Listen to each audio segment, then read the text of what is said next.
Listen!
All right, what's up, everybody? Happy Thursday. We're gonna see how this goes tonight. We're gonna see if the stream will stay on for longer than an hour. While Lynette listens to videos over there. You sent them to me, and I'm just now getting them. Yes, Sorry. I know I sent them to you. So anyway, we are going to try to pick up where we left off with the short story. I went back to the VOD when I got cut off to figure out when it stopped. So I've found the spot in the video where it picks up, and I'll try to explain. I'll try to give some build up to it before we start it. But basically, we're just gonna do the same thing we did last night, where I'm gonna load up the YouTube, mute my mic, put that up while I do all my flower picking and dye making, and then as long as the stream stays up, then we'll do the Liadrin video that I was going to do yesterday.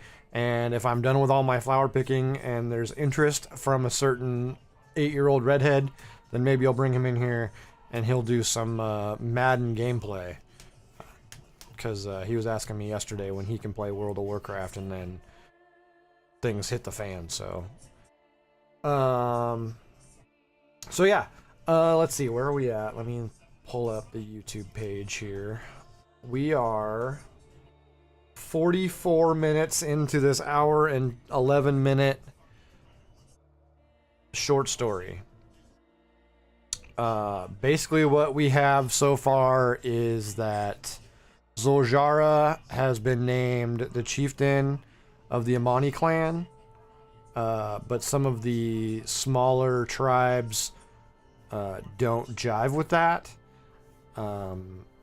and the leader of the Vile branch has challenged her to that seat of power, and she has 2 days to go find this Loa blessed axe, I guess would be the best way to describe it. So she's out in the mountains and she's looking for this axe, and her brother shows up to help her, even though she didn't ask for help, but he's always kind of there to help her. I guess I should rewind if you weren't watching. The Loa don't answer their prayers anymore, so they think that the Loa have abandoned them. So she thinks that this whole exercise is stupid. She could just whoop this other guy and call it good, but the priest, I guess, for lack of a better word, of the tribe, who's also her uncle, said that the blessing of the Loa would go a long way to show that she was supposed to be the chieftain. So anyway, so they're up in the mountains, and she's climbing the mountain, and she's already insulted her brother, so he'll go away, even though she didn't mean to. And right now she's climbing up the mountain to get to the Airy for this particular Loa. So that's pretty much, did I cover it all? Pretty much. So that's where we're gonna pick up with this. I'm gonna turn the YouTube on, so that is that right there.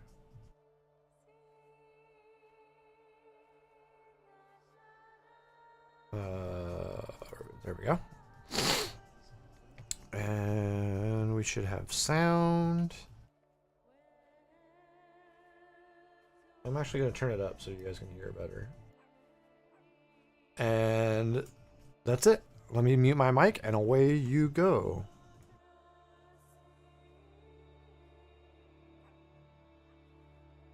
All right, that didn't work.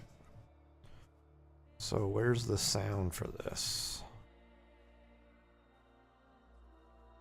Oh, Chrome. Okay.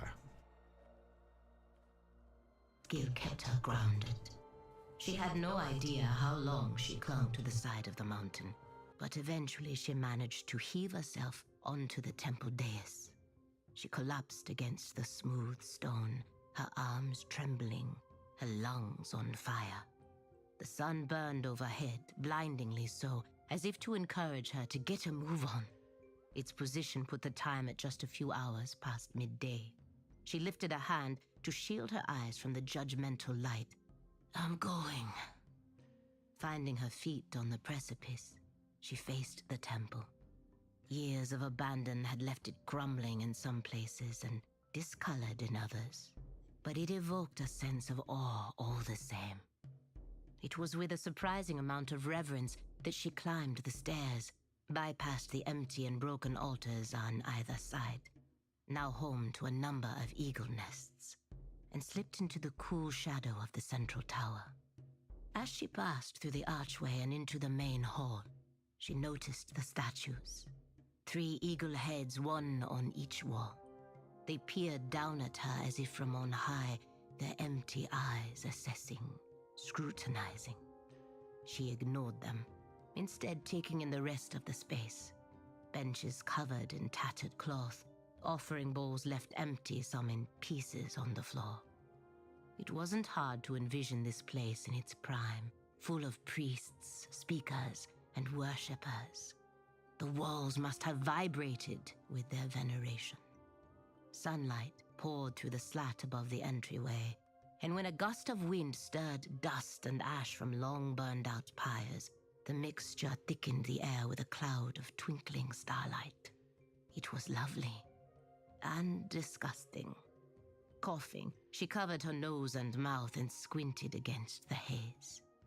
There, something glinted at the base of an altar not unlike the one she'd knelt at yesterday. Something metallic. She crossed the distance at a run, sliding to a stop that sent more dust flying. Covered in a layer of grime and cobwebs was the axe. Slowly, reverently, Zul'Jarra curled her fingers around the handle and lifted. It was old but finely crafted, heavy, but not too much so. Well balanced. It had seemed larger from farther away. A trick of the light, perhaps. The axe fit perfectly in her hands, almost as if it had been made for her. She tightened her grip and gave it a test swing. It cut the air beautifully. The edge still looked sharp enough to cut a man clean in half. Or an arrogant Vile-Branch chieftain.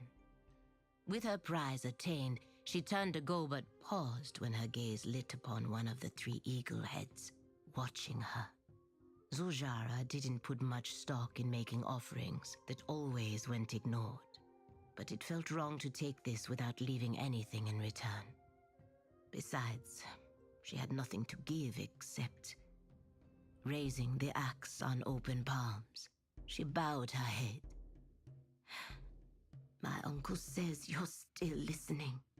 Her voice cracked against the words. "I don't know if I believe that, but I do know our people need something to believe in. I could use something to believe in." A scream shattered the stillness. "Jarra!" Jeanne! Panic kicked against her ribs as she bolted for the exit, her heart in her throat, its frantic pulse screaming in her ears. She leapt whole flights of stairs to reach the edge of the dais as quickly as possible. What she saw below sent fear cascading through her.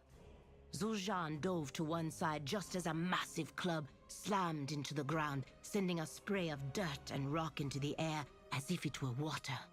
A Liadrin roared as it hefted the weapon, which was truly just a tree with the branches broken off. The creature wasn't alone. At least 2 more giants lumbered after it, all of them clamoring to get to her brother. Zul'Jarra darted around, the grubby fingers grabbing for him.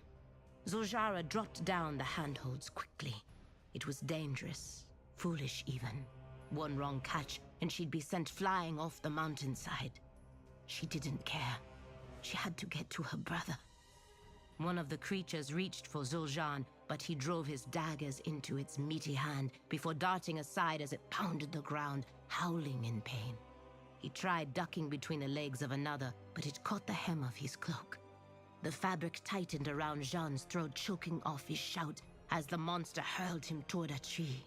The heavy thud made Zul'Jarra's teeth ache. Then Zul'Jarra hit the ground, tumbling over the edge of a rise. Frantic Zul'Jarra flung herself forward with a roar. "No, Jeanne! No, Jeanne!" The sound echoed along the mountain, and all 3 giants turned toward her. Her leap carried her through the air, the blade finding a home in the neck of the Nalden that had thrown her brother. She felt the give of flesh, the snap of bone. Blood sprayed the other Nalden, blinding them temporarily. Panic shrieked in her ears as she scrambled to the cliff's edge. Relief nearly sent her toppling over when she saw Zul'Jarra was alive, clinging to a root jutting out of the cliffside. Their eyes met, and without a word he reached for her. She hauled him up onto solid ground, pulling him tight against herself, and then shoving him back when the remaining Nalden seemed to get their bearings. They bellowed as they charged, fists and weapons lifted. "Stay behind me," Zul'Jarra called, then raced forward to meet them. She had no way to tell if her brother listened to her or not, but she couldn't focus on that. Her grip tightened on the axe, and she swung. Again and again, she brought the weapon up and around, slicing at muscled limbs and massive feet. Some of the blows glanced off their makeshift weapons, but that didn't slow her. She kept at it. The next swing sending a leg flying and the giant that lost it howling to its knees. A blow to the back of the head finished it off. And then she faced her final opponent. She didn't see the unstable patch of rock until she was already mid-leap, bringing the axe down on the remaining Nalden. Her weapon found its mark in the creature's chest, sinking deep. She held on and rolled the body as it fell right onto the sloping earth. The Nalden slammed into the ground, which immediately began to dissolve beneath it, beneath her. "Jarra!" Her brother's cry was the last thing she heard before she felt the world give way under her feet. The sky opened up above her as she was pulled down into darkness. Zul'Jarra dreamt of shadow, of the deep night, of impossibly high mountains. She was climbing one, hand over hand, grueling inch by inch. The stones cut into her palms, and they wept fire. And no matter how long she climbed, she could never reach the top. She wanted to stop, but she knew she couldn't. They were counting on her. They were behind her, following. If she stopped, they would fall. She would fail. So she kept going, kept pushing toward the summit where her grandfather stood, staring down at her. There was judgment in his eyes. Anger flushed Zul'Jarra's entire body. "Don't you look down on me," she growled between clenched teeth. "Don't you ever look down on me. Look down on me." Her voice echoed around her, shaking the mountainside. It felt like the entire thing could give way. Still, Zul'Jin continued to stare, unblinking, unspeaking. "You!" Zul'Jarra seethed. She pulled herself upward, faster now, spurred on by her rage. "You!" Faster still, impossibly so. She was on her feet now, running up the mountain face. "You!" Akilzon's axe was suddenly in her hands. A gust of wind hit her back, launching her into the air, up and over her grandfather. "Coward!" She brought the axe down on his head. Fire erupted around her, bright and blazing. The axe vanished, consumed by the blaze. So did Zul'Jin. She was certain she would be next. But it didn't happen. There was no heat, no pain. Just blinding light and the wrath thrashing in her chest. Her eyes fluttered open. For a moment the world was unfamiliar shapes and colors that gradually sharpened into the familiar sight of her room. What? Her throat rebelled against the desire to speak. It felt like swallowing shards of glass. The jostle of movement at her side preluded Kinduru leaning in over her, his face drawn up in worry. When their eyes met, his breath left him in a rush. "Zul'Jarra," he stammered, relieved. "Akilzon be praised." "Akilzon," Zul'Jarra repeated in a whisper. Her mind struggled to take hold of a memory, of a temple at the top of a mountain and an axe in her hands. What happened? Kinduru sank back into the chair at her bedside. You fell, he said, breathless with disbelief. From the face of Alcazon's reach, that height should have killed you, but you barely had a scratch. She understood her uncle's words individually, but couldn't quite make sense of what he was saying. Fell, she repeated. He nodded. Zul'Jarra found you near the mountain's base, in an eagle's nest of all things. Somehow you survived. You even managed to keep hold of the axe. He brought you home. Zul'Jarra followed her uncle's gaze to the familiar-looking axe resting against the wall. Where did that... Akil-san. At that realization, memories flooded her mind in reverse, fighting the giants with the axe, climbing to the temple where she'd discovered the weapon. The reason she went searching for it to begin with. The challenge! She bolted upright in bed, her muscles aching. How long was I asleep? The shock on Kinduru's face melted away under trepidation. At least a day. The challenge is underway. Dread dropped cold through Zul'Jarra. Your mother, Kinduru continued, has gone to meet Kolanji in your place. No! Zul'Jarra gasped. Injured as Zarama was, she did not stand a chance. Without another word, Zul'Jarra threw off the blanket and forced her body to stand. She ignored the sharp stab of protest between her ribs. What are you doing? Kinduru demanded. You know what I'm doing, she snapped, taking up the axe. You are in no condition to fight. You said it yourself. I should be dead. Anything else is condition enough. Zul'Jarra stormed from the room, through their home, and out to where her war bear waited. The challenge will be met at the Broken Throne, Kinduru called as she climbed into the saddle and snapped the reins. Akilzon's wings speed you! The chanting of the gathered crowd reached Zul'Jarra's ears before she caught sight of the ruined city. There were roars and jeers back and forth, signaling the trading of blows. The fight was still on. The way was clear, save for a few stragglers, Amani sentinels and Vile Branch warriors eyeing one another from either side of the main thoroughfare. Zul'Jarra rode past them without a thought, ignoring the shocked cries of her name as well as insults hurled at her back. She made for the arena, pushing her bear to climb.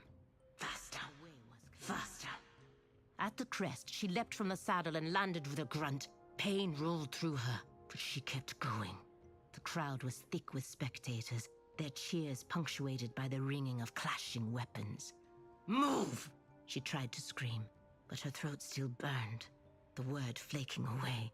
Move! As she shoved through the throng surrounding the fighting ring, Zul'Jarra did not have to turn to know her brother was at her side. She could feel his presence simply shift into place, as it often did. Your chieftain said to move! Zul'Jarra boomed, louder and with more fervor than Zul'Jarra had ever heard from him. People turned, saw them, then obediently stepped aside. Zul'Jarra raced forward, reaching the arena floor just as Kolanji ducked a swing from Zarama's axe, then drove the sharpened end of his mace into her middle. The sound of her mother's flesh splitting left Zul'Jarra frozen. She stared as Zarama clutched at the weapon shoved in her belly. Kolanji yanked it free, and Zarama fell forward, dropped to her knees in the dust, catching herself on one hand. As she sank lower and lower to the ground, everything seemed to slow. Kolanji raised his arms wet with blood into the air as he gloated. Zul'Jarra couldn't hear his words over the rising thunder of her own heart in her ears. Mother, no! Impossibly, Zarama turned as if she'd heard that desperate cry. Her eyes found Zul'Jarra. She saw her daughter. She saw the axe. The fear in her gave way to peace. She smiled, blood-stained lips moving around words that would never reach Zul'Jarra's ears. Then she fell still. The sight of her mother lying there, the red pooling beneath her, belted something inside Zul'Jarra like a mallet striking steel. The molten cold of grief that had seized her limbs thawed beneath the rage pouring through her. It bubbled and frothed, scorching her insides, filling her until it had nowhere else to go. Then it burst free. There would be stories told and songs sung, of Zul'Jarra's first true war cry. How it erupted from her like fire from a volcano, hot and scorching. How it shook the ancient stones of the broken throne and beyond. Any who heard would liken it to the shriek of a great eagle. And for days afterward, those who weren't there but still heard believed Akilzon had returned. But it was not so. The Loa had not returned. But a legend was born. Ah, the child, Kolanji laughed. just in time to be made an orphan. He raised a hand and beckoned. Come on then. Jarra, wait, Zul'Jarra began. But she was already racing across the arena floor. Kolanji stepped away from her mother's body to face her. She threw her full weight into a swing. The blade of her axe crashed into Kolanji's mace. The force of it reverberated through her, stunning her just long enough for his meaty fist to find her jaw. She saw stars. The taste of blood filled her mouth. She threw herself backward to create distance and lifted her weapon. Kolanji chuckled, low and taunting. You have fire. I'll give you that. When I'm finished with you, I think I will take your head and your brothers. He glanced to where Zul'Jarra stood at the arena's edge, shouting for her to fight. Keep the family together, yeah? You'll be the one to lose your head! Zul'Jarra screamed as she hammered at the much larger troll, fury powering her frenzied strikes. Somewhere in the back of her mind, she knew she was being reckless. If she continued to attack in a rage, she'd eventually leave herself open. Another part of her didn't care. If she let go of her anger, the anguish beneath it would swallow her, ending the fight before Kolanji could. She swung again. This time the head of Kolanji's mace caught her axe at an angle and held it fast. The vile-branched chieftain yanked her forward as he leaned close, his face wild with glee. This has been fun, but... He stiffened, his eyes locked on the axe. Impossible. Zul'Jarra lashed out with a kick, driving her heel into his gut. Sand flew as he stumbled back. His eyes flashed as his arrogance faltered for an instant. That axe would not save you any more than you could save your mother, child. Chieftain! She spat through clenched teeth. Then she flew at him, swinging again and again, faster and faster. Metal screamed, sparks vanished in the sunlight. Her heart thrashed, wild and furious. She felt her muscles straining. Her grip on the axe tightened, fury in her heart, fire in her throat. Agony tearing free in a scream that emptied all of her. She swung. The blade caught flesh, tore through sinew and bone. Kolanji's smile disappeared. Then his head thudded to the ground. His body followed. For a moment, Zul'Jarra stared. The urge to drive the axe into him over and over again nearly took hold, but she fought it down, swallowed it. Another scream welled inside her.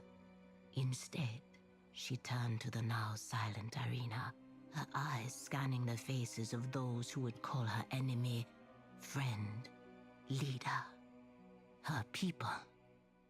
She stepped over Kolanji's form and raised the axe overhead. I am Zul'Jarra, bloodborn of Zorama, chieftain of the Amani of the Forest Tribes. Her voice held steady, even as her very being quaked. Let anyone who doubts me step forward. The vile branch chieftain was left in the dirt, as Zul'Jarra, her brother, and others lifted her mother from the arena floor. They wrapped her in sacred linen and placed her on their shoulders, keeping her aloft the entire way to Amanizar. Zul'Jarra tried to convince his sister to step away long enough to be seen by the healers, but she refused. The pain was the only thing keeping her from collapsing. Kinduru met them at the edge of the settlement, his face wet with tears, his expression mournful. He led the way to the altar where Zarama would be prepared for final rites.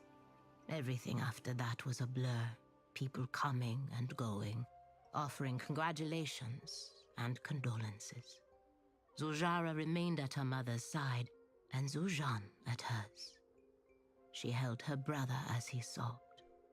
By nightfall, Zul'Jarra had somehow bathed and dressed for the ceremony to come. Torches were arranged in a circle around a grave so fresh the air still smelled of earth.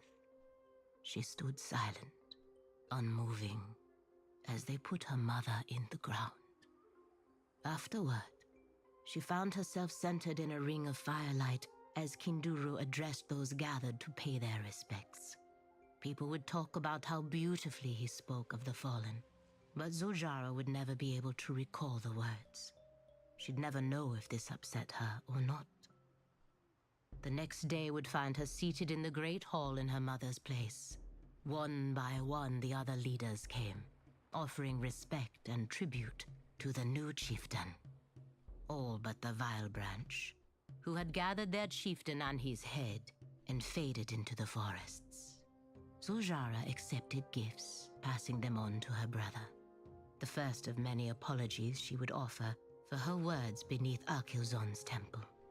He quietly accepted, his face that same unmoving mask.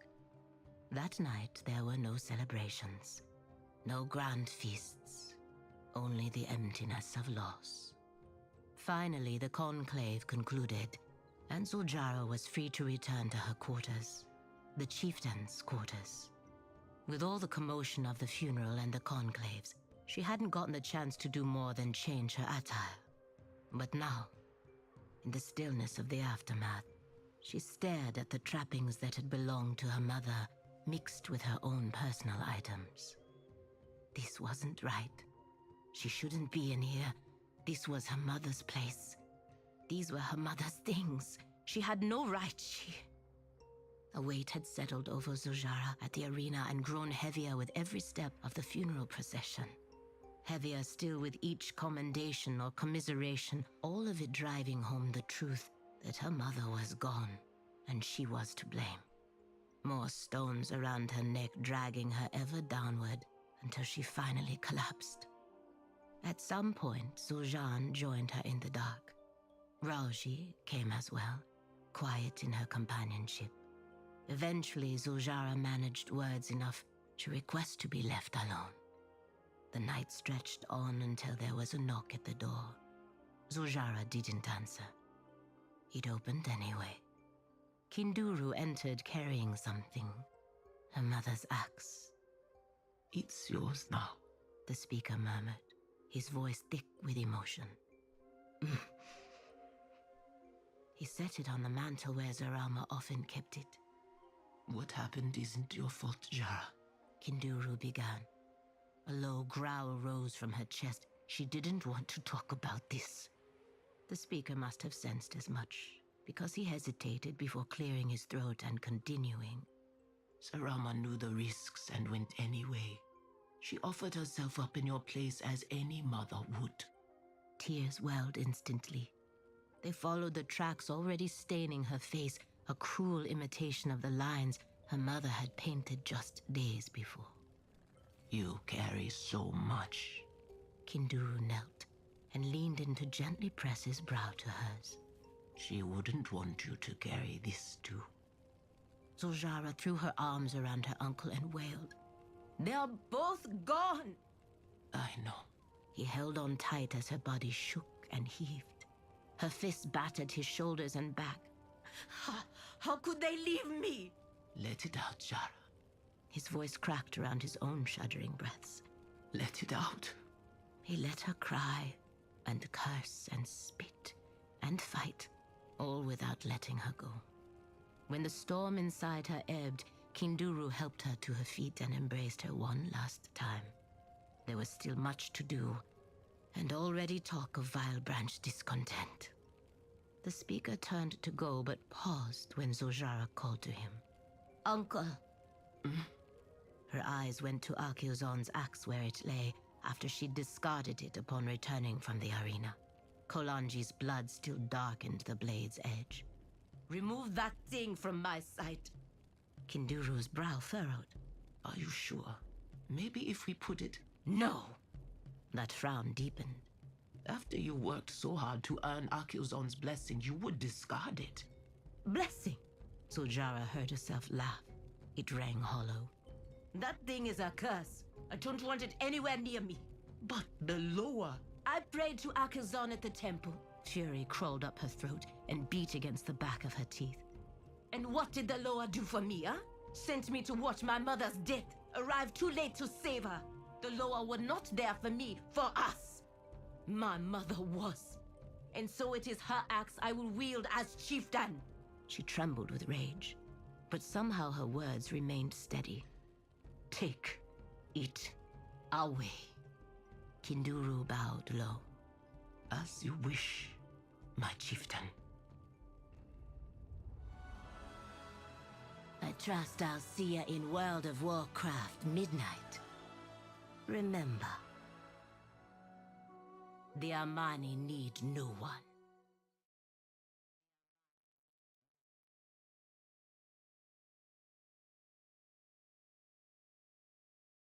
All right. Well, that was the end of that. I did not finish doing all my stuff, but I did put a good dent in it, so let me finish on my warrior real quick, and then I'm gonna do a quick AFK, and then we'll pull up the animated short, which is pretty good also. But Lynette's not going to get as much out of the animated short because she can't watch it. This working. She can listen to the short story because there's no visual. It's hard to watch an animated short and get all of this stuff. I'm not gonna have one. Especially when it's only 5 minutes long. Yeah. What can I do for you? Wait, did I already? Oh, I did it on my house. So let me do my auction house stuff. Where I sold nothing. Perfect.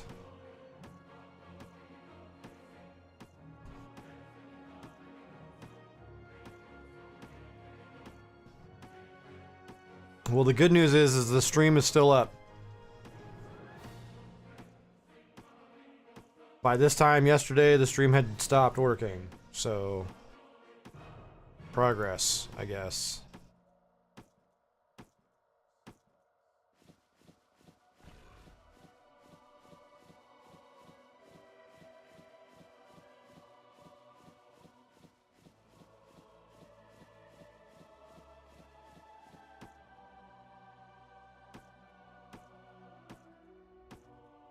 Well, you should go get more pellets. It's not out, but obviously I know you're not gonna actually go get pellets, because I have to always go get pellets and then put pellets in it because nobody will put pellets in I it, put pellets in and then reset it like 80 fucking times because all the time. it's been out of pellets for 3 days and it won't start.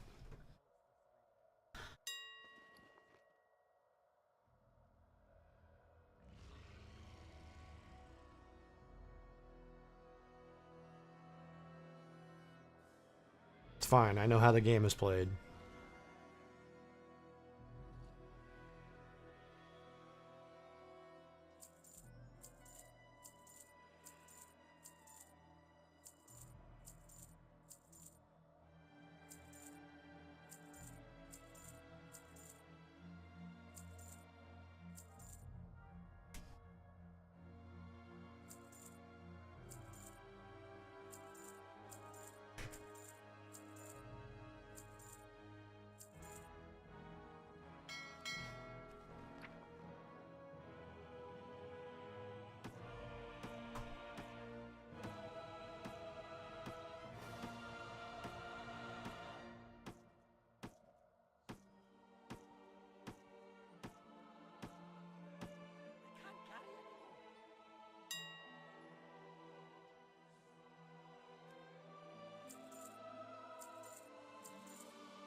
I wasn't here, sorry. No. Messing with your hair has done nothing. Has had 0 bearing.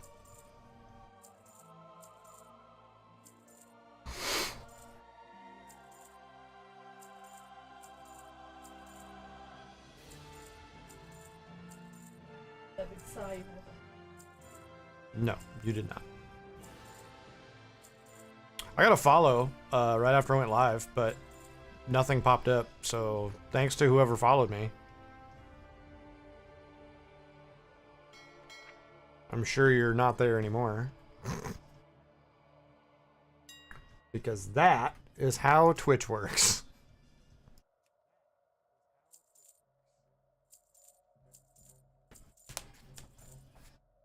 I follow you. Watch work. That's not true. They can't even see you like 90% of the time. I know.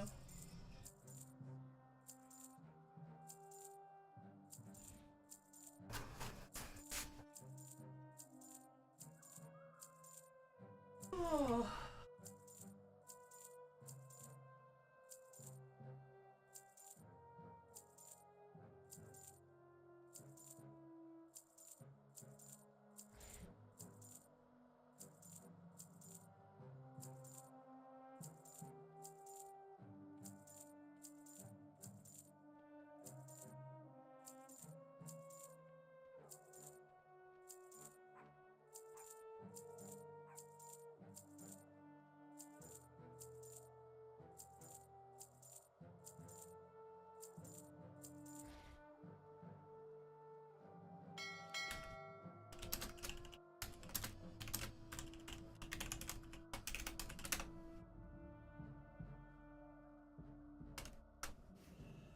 Alright.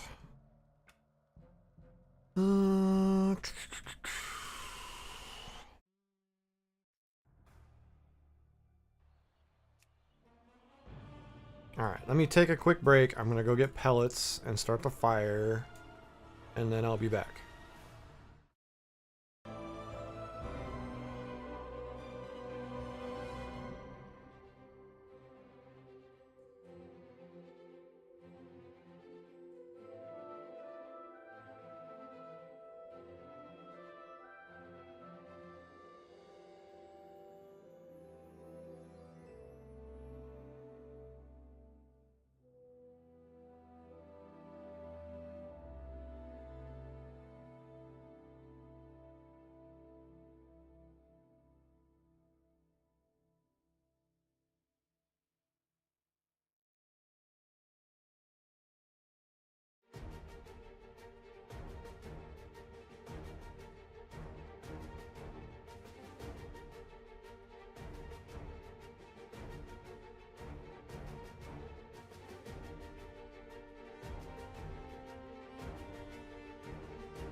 All right, I've returned. So let's finish up this flower picking and dye making.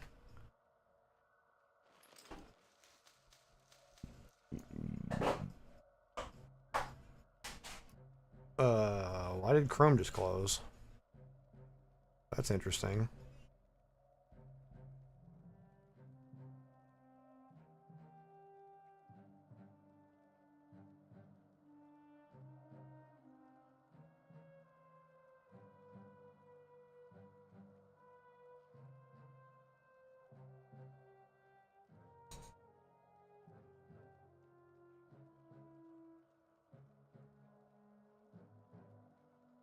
Well, that was odd.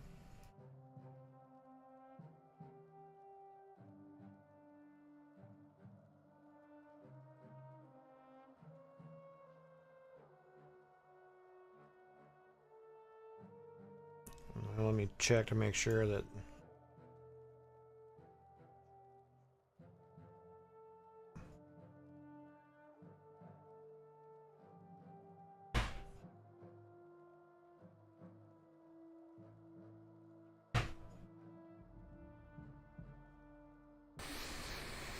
Oh.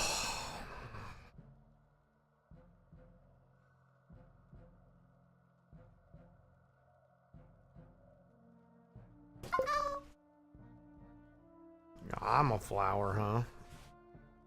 Oh, why did malware bites start up? Quit. Yes, I want to quit malware bites because I do not want this thing to start buffering.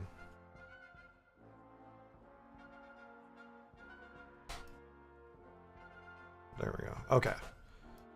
So that is still there. All right, cool.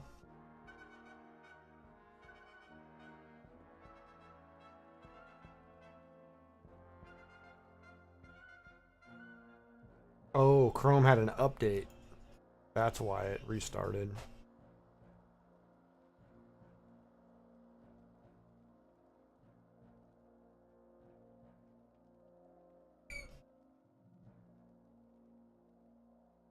Alright, I can do that later. Okay. Flowers to pick. Dyes to make. And then short animated film to watch.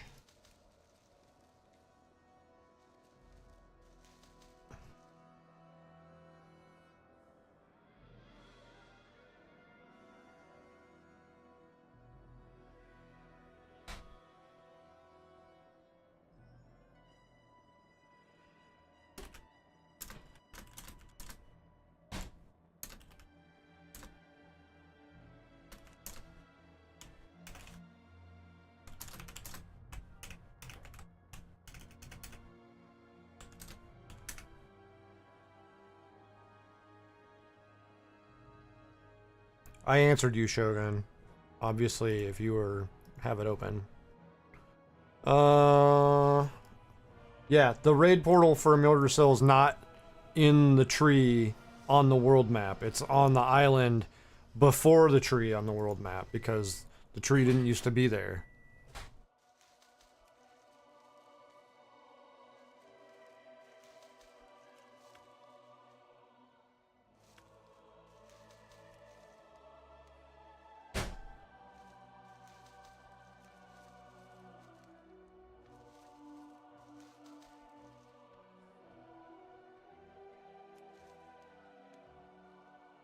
It's actually, that's also wrong. So there's a portal to the Emerald Dream on the island before the tree.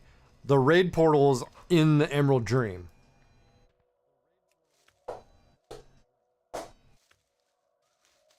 Past the tree in the Emerald Dream before the tree came to the world map. I hope that's thoroughly confusing.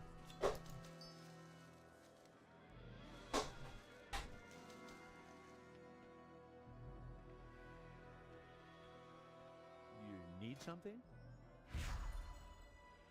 See you later.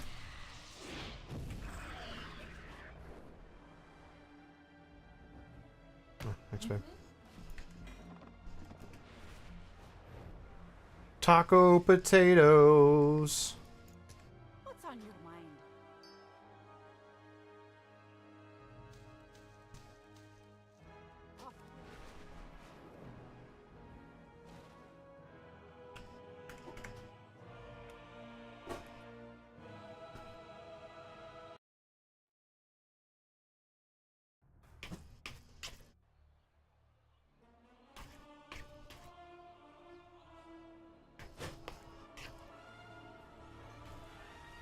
Yeah, the Mrgl raid is not in Mrgl. It's in the Emerald Dream on the other side of Mrgl before Mrgl came to Azeroth.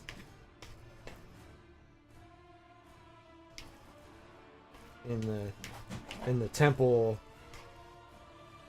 and then to the tree, and then the tree goes to the real world where the raid is not.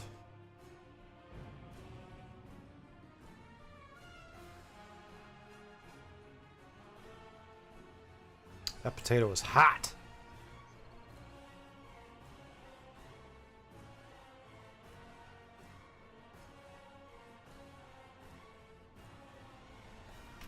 I wonder if Madden's gonna want to play tonight.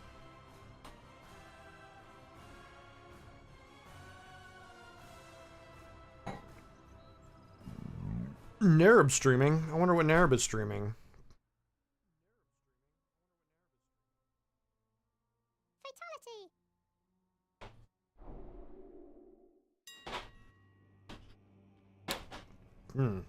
Burning Crusade Classic. Gross. Gyros.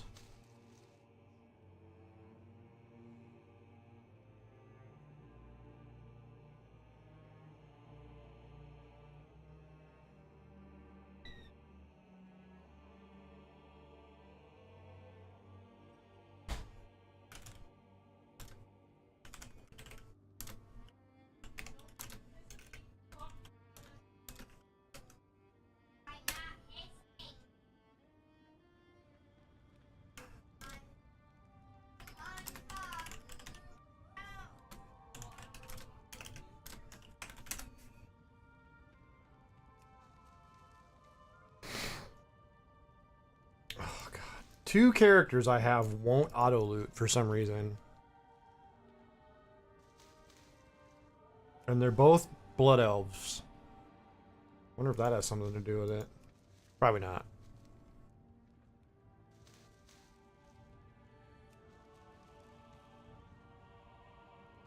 So I will say, since we're in a little bit of a downtime before I play the video,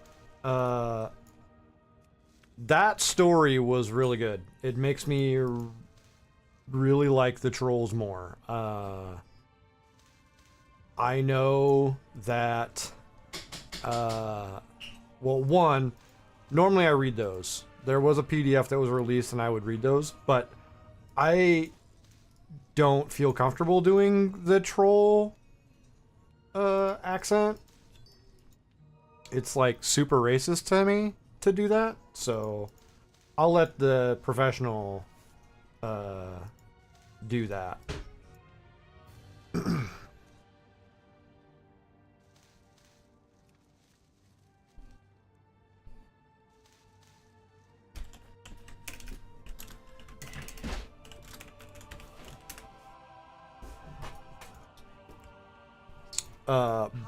But it has made me, because I know that we're gonna go into that zone. I've actually already done that zone on beta.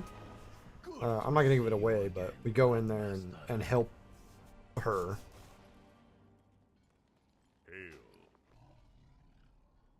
And I already have an appreciation for the trolls being one of the actual native races of the planet.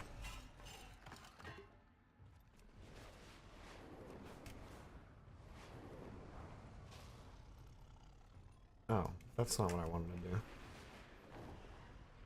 I need to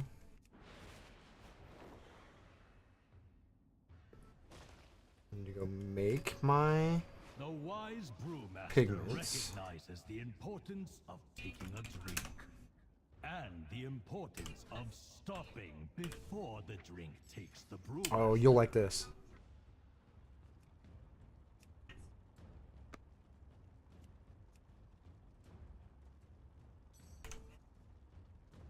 Farewell.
Oh, it's an ad break, so I can do this while I'm on an ad.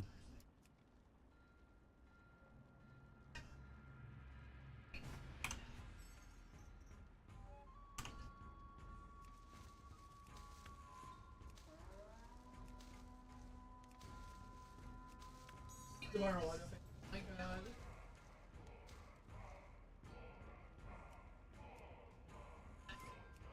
Also, I don't know why people keep saying Jeff Bezos when they talk about Amazon. Yeah, I know. I mean, he's still huge. He's not the CEO anymore, but he still is huge. I mean, I know he still makes money from Amazon, but he's not the guy. Like, he's already made his money, so he's like, yeah, I'm out. He's also not going to buy the Seahawks. At least, people say it's highly unlikely that he buys the Seahawks.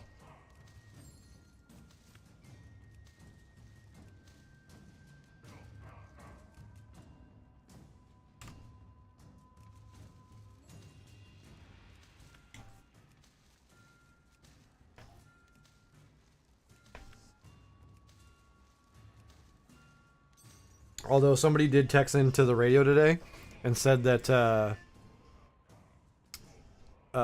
Jody should team up with Bill Gates' ex-wife and Jeff Bezos' ex-wife to buy the team. I know. And then that's what I said though. They should do that and then use all the proceeds that, to fund all their charities, because that's going to be more than the whatever it is to give to charity. It's going to make It's be perpetual. Yeah, like I think that is like the chef's kiss of ideas. Perfect.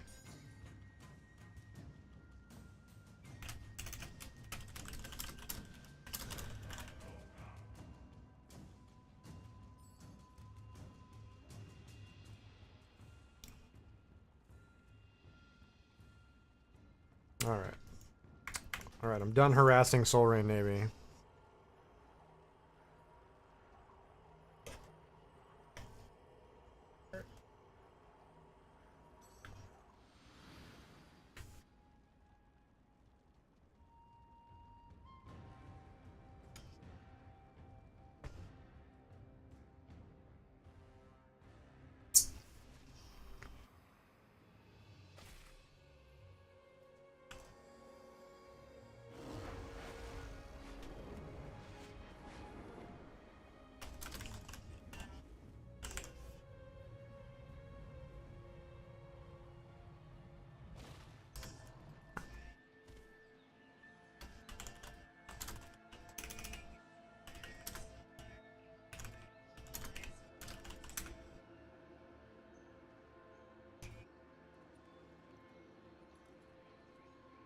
Oh, apparently you can't do the daily quest after you've done them all. That's funny. And function. Art is never truly finished. That's interesting.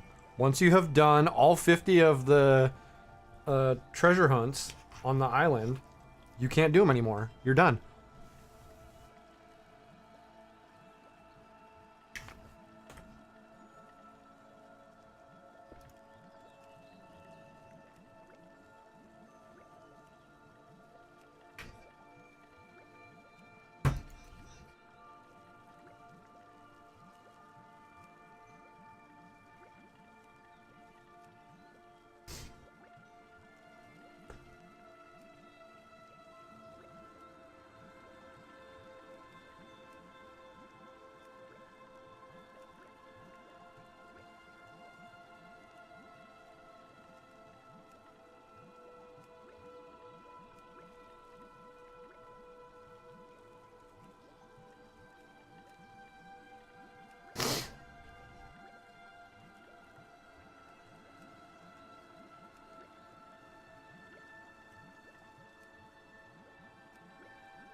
good.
Ba-da-da-da-ba. Welcome back if you were on an ad break.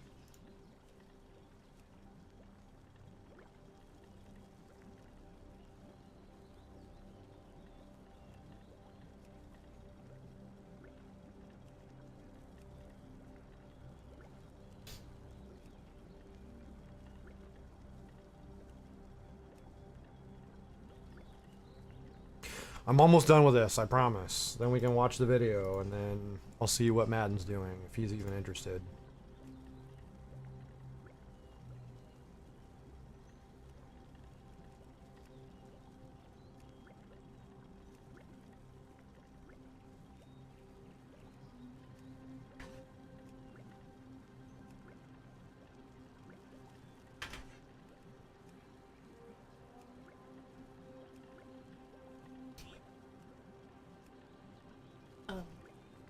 Down the road as a brand white.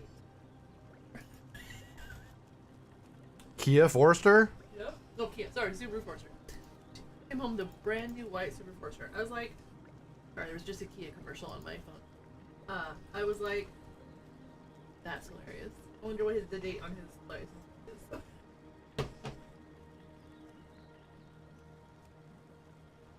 I wonder if it's the white one I didn't buy.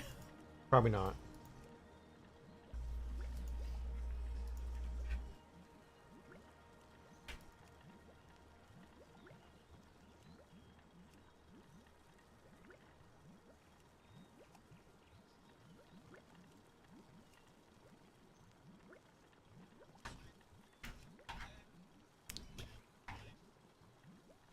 Yes. Facts. Yep.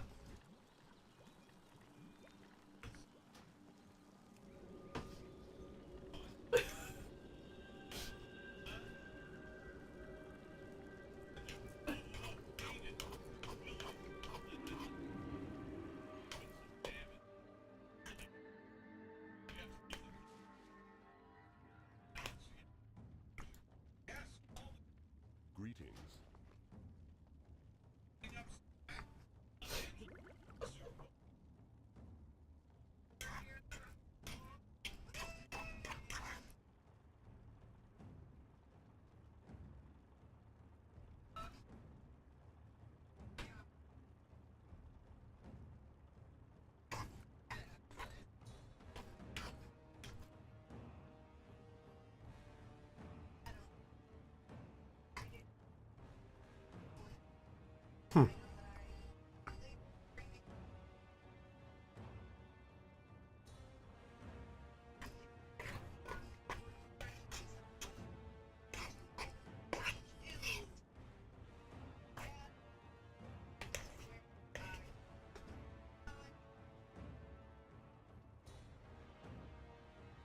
Mm-hmm.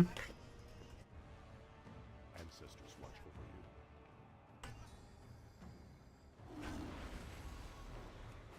you. That was this morning. Every motherfucker cut me off. Oh no.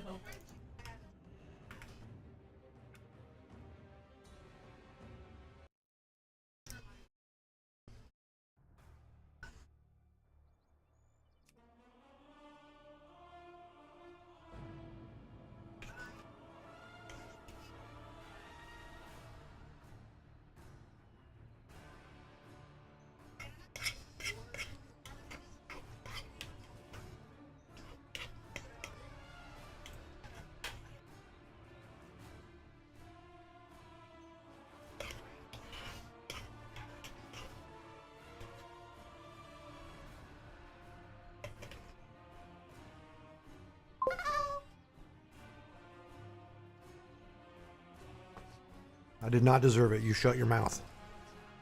Fatality!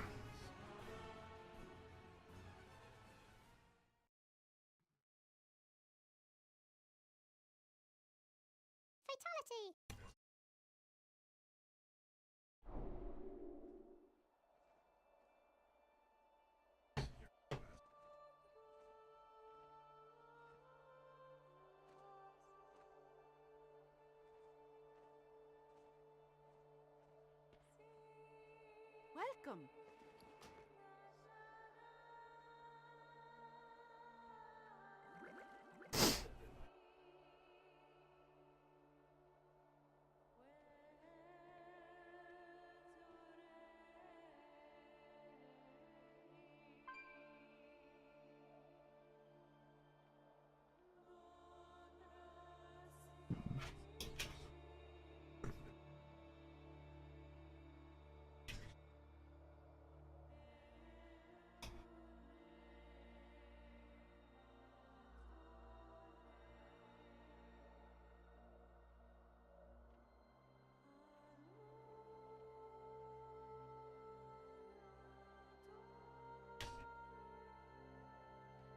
Watch your back.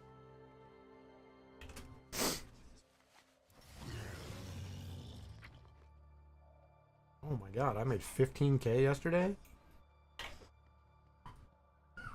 Oh, because I sold something. Nice. I sold something other than dyes.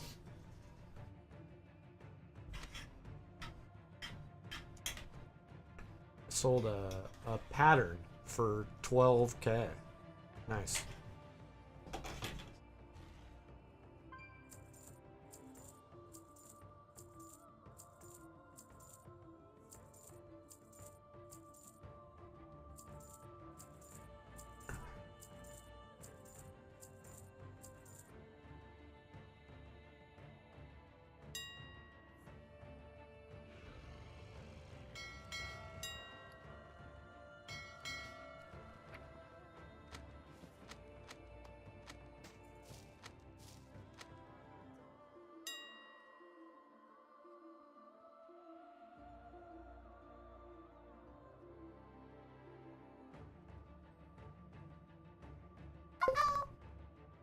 Told you recipes were money. Well, the funny thing is I probably had that recipe for 3 years trying to sell it.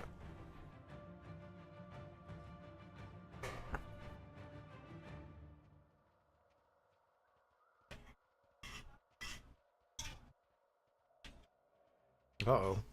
Yeah, that's not- I mean, I think we have to any-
Daddy, Yeah, I'm bud. watching a video that is a test for boys, and I did the color search one, and I got all of them right just a few seconds ago. Oh, really? And everybody watching the video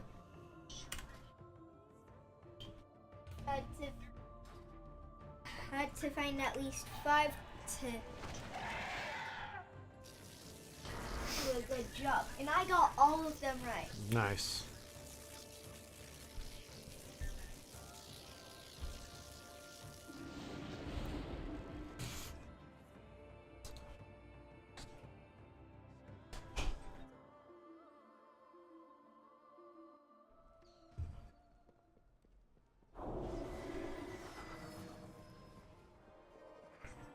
Oh, because stream cut out yesterday, you guys missed us having some of the plum beet mead. Lynette approves. Off and away.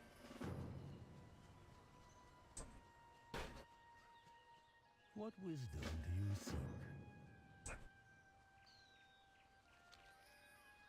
Tell me of your travels. You are most welcome.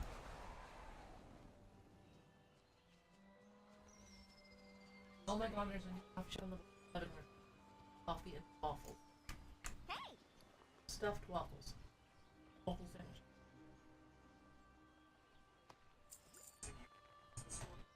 Be seeing you. Pleased to meet you.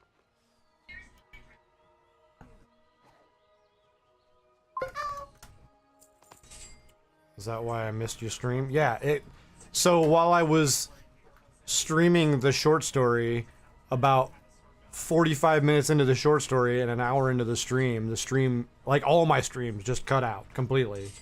I was like, well, this is bullshit. You have a great day now.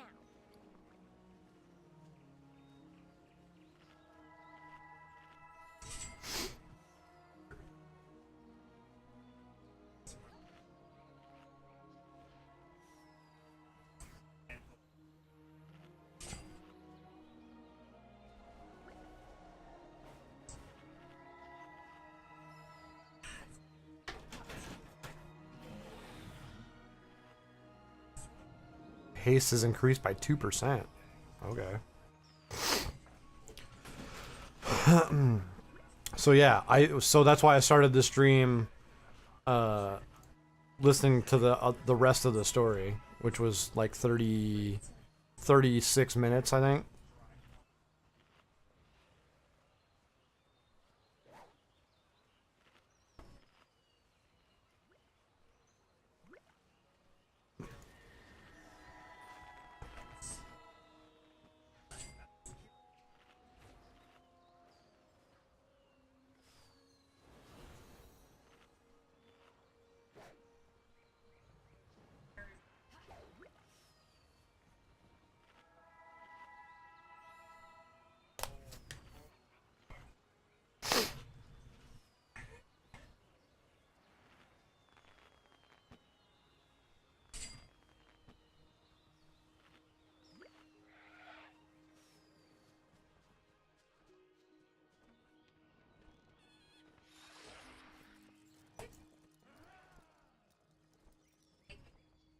You got my attention. Off with you.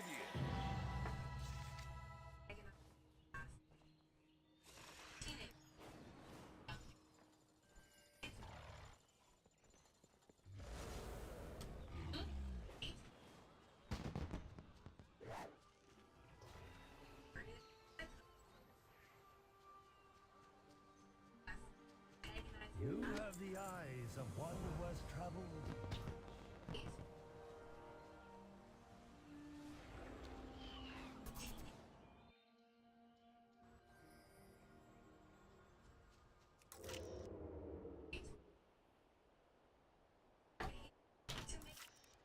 Am I gonna finish this flower picking quest before I queue for the dungeon?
The answer is yes. I finished the dailies before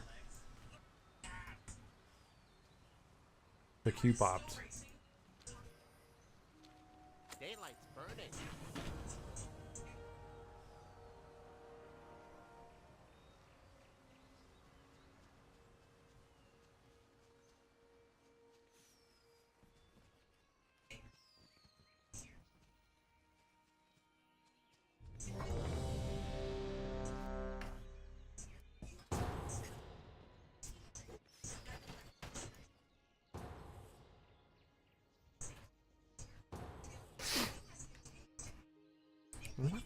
Passing by, what would you say?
Fucking the other ring night!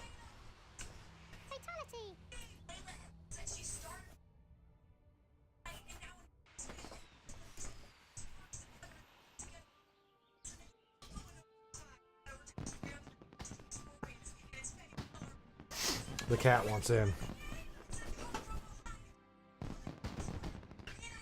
Hey, bud.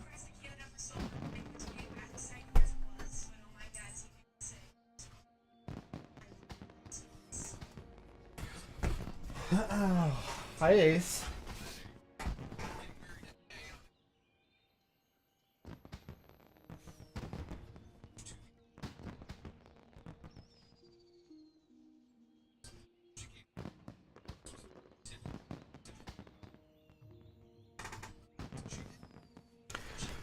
All right. So let's go back to the garrison. And let's pop up the animated short.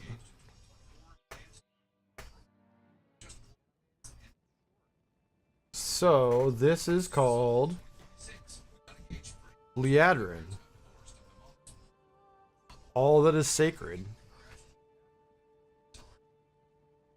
So here goes my, let's see, is it still open?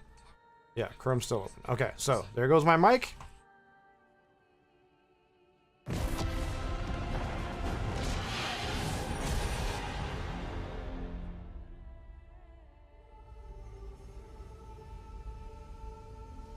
You see, the Sunwell is a font of energy, full of power that has sustained our people for thousands of years. Whoa. So it must be protected, and we ask for the light's blessings to keep it safe. Father, what is the light? Well, my darling Liadrin, I will tell you what I believe. Defend the Sunwell! That the light guides my steps and illuminates my path. In a world that is cruel and unforgiving.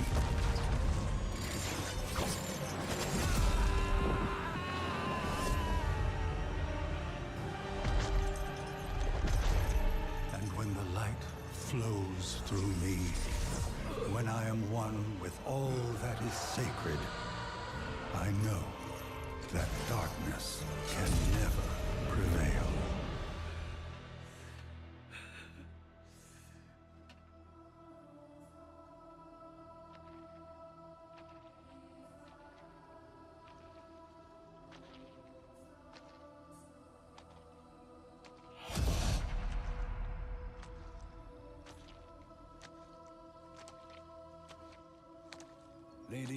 Liadrin. Alonsus. Walk with me. I've been told we have much to discuss.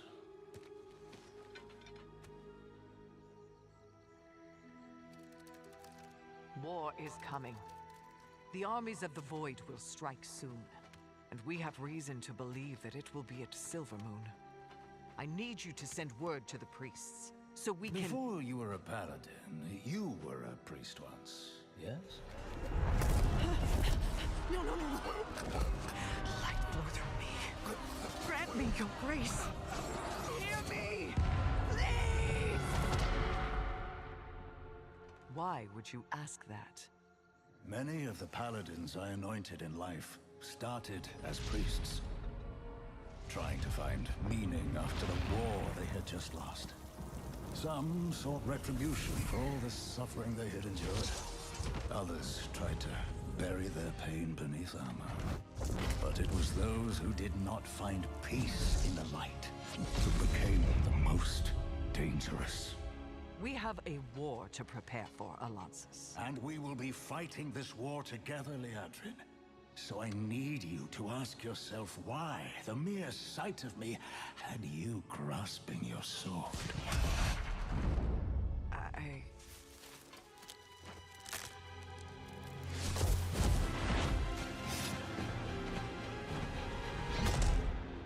We're just here for him, elf.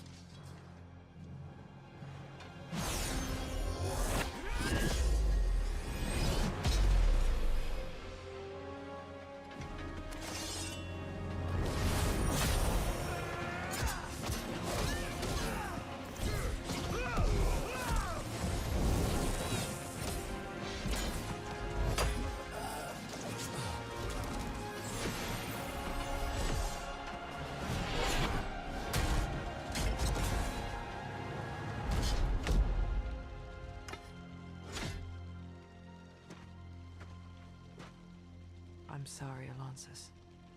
I do not harbor the hate that they do. It's just echoes of when war came to Silvermoon.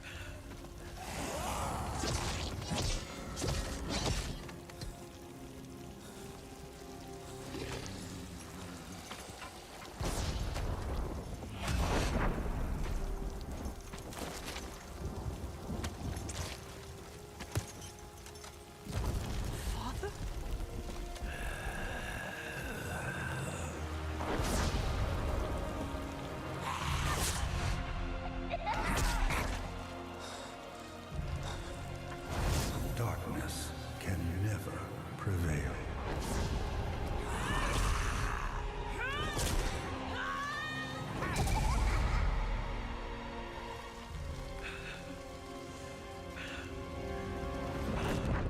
Oh, Liadrin, I did not know. And yet you were right. I became a paladin for every reason you said. Loss, despair, retribution. But when the Sunwell, despite having endured a terrible loss and destruction, was reborn in the glory of the light, so too was my faith and my hope. So I will face the echoes that haunt me and fight for the sacred heart of Silvermoon, knowing that together, with the light by our side, darkness will never prevail.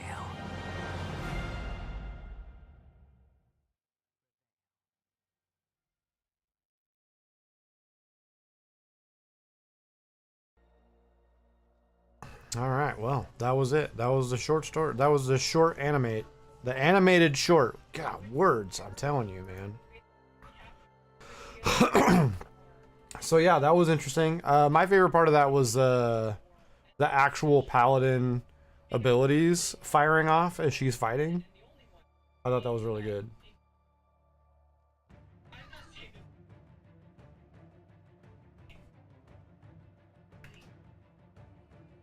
All right.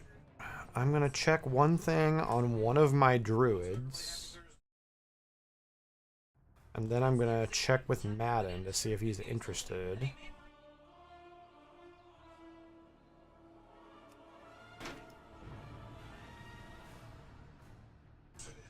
The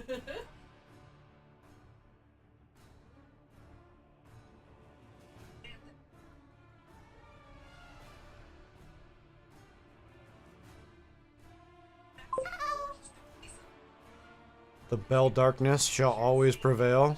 No pants.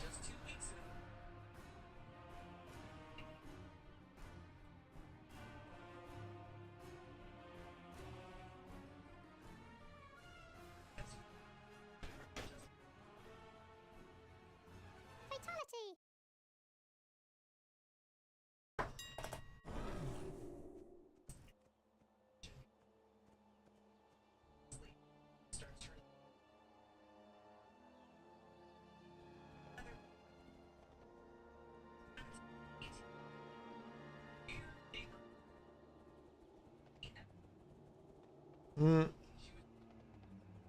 No growl today.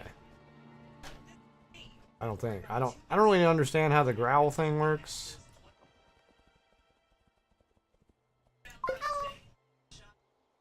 Feels like I need to finish the Dragonflight campaign to unlock this raid. No, you don't.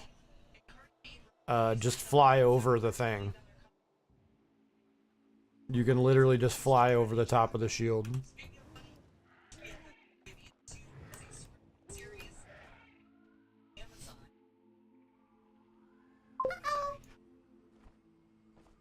It doesn't take me to there? It doesn't take you... Wait. It doesn't take you to the Emerald Dream? I'm confused. Alright. Hold on. Hold on.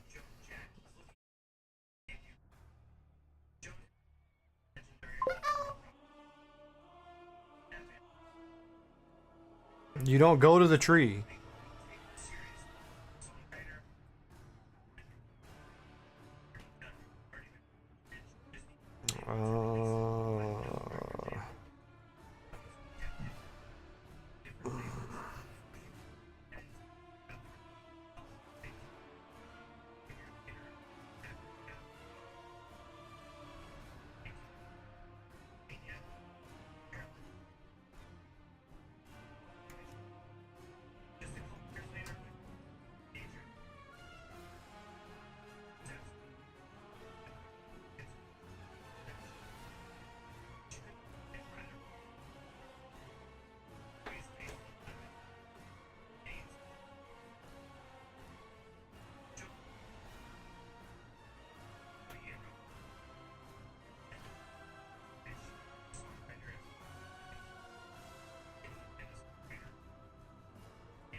I think it's mead time. Oh yeah? Alright. Fatality.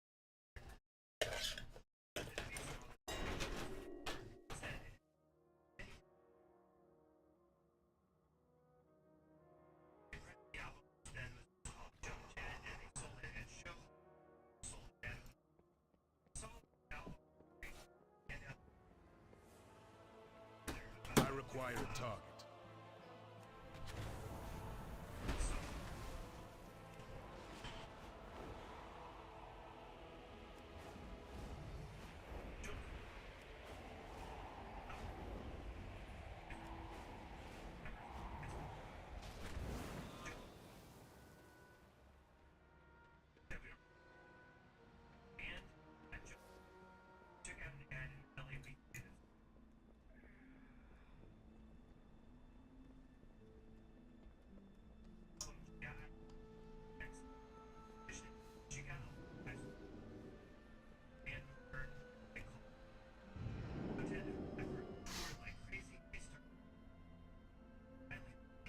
Alright, so you go to Valdrakken.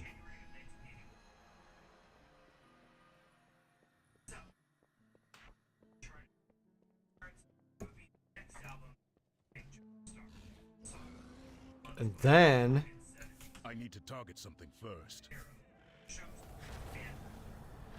You go over here to the left to this portal. And you click the portal.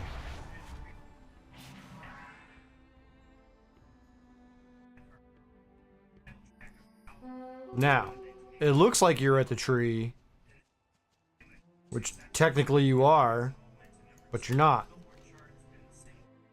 You're in the Emerald Dream version of the tree, and the raid's over here.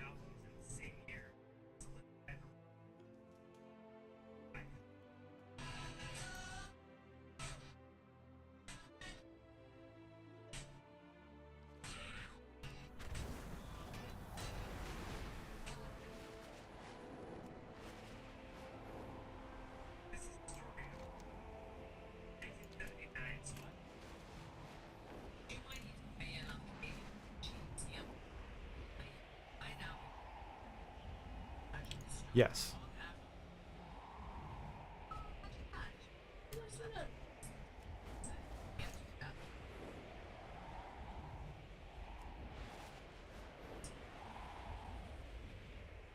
And then you fly over here to the raid. Put it on Mythic. And ta-da! And you're already behind the thing because it doesn't populate properly.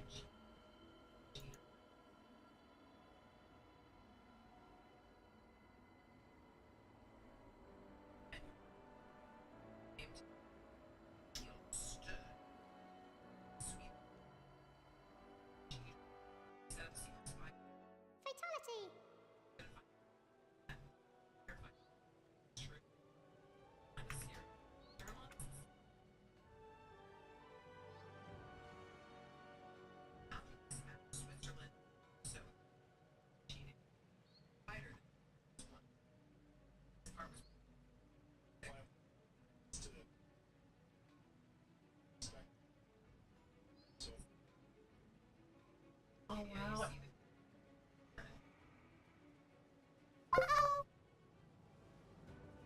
Yep, fatality. Big wigs.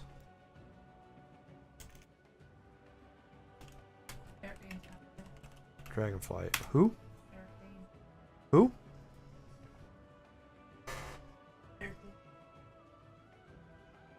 Oh. Yeah, I don't know him by his name.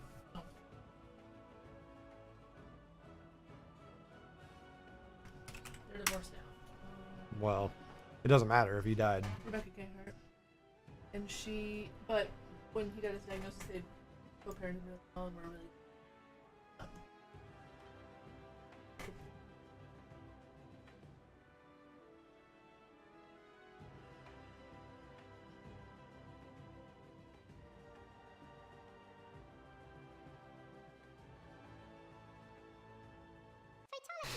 Fatality.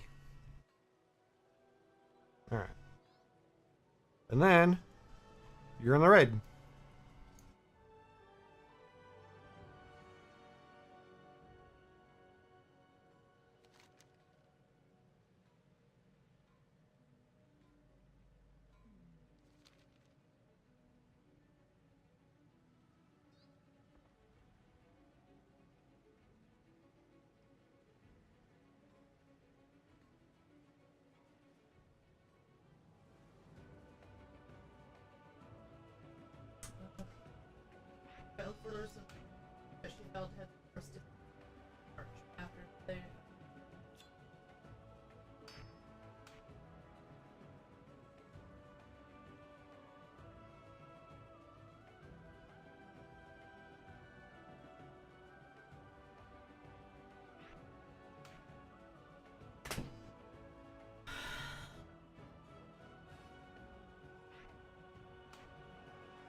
You want mead?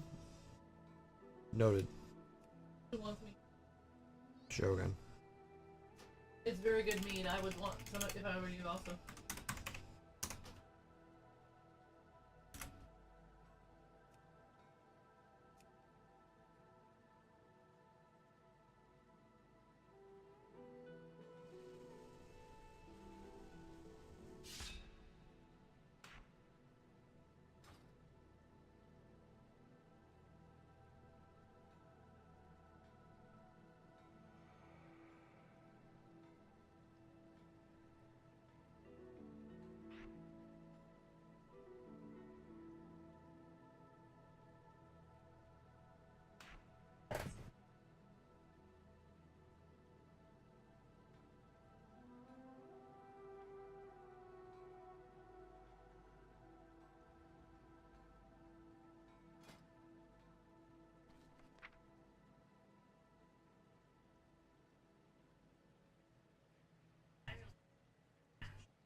Jesus God.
That was great.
Maybe pick up her and her friends and you're in 2K.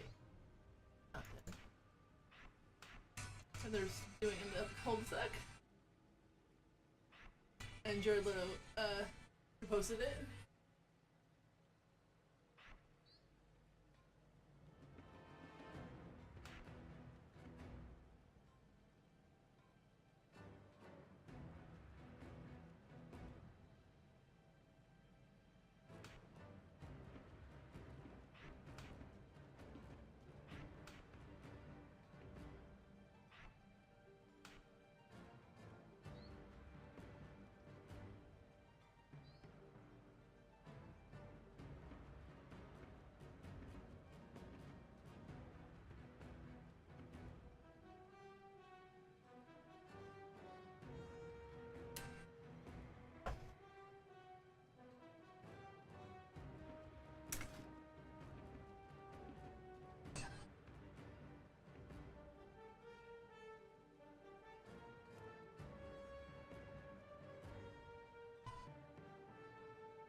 Tells me that we were up together to get some to be back with.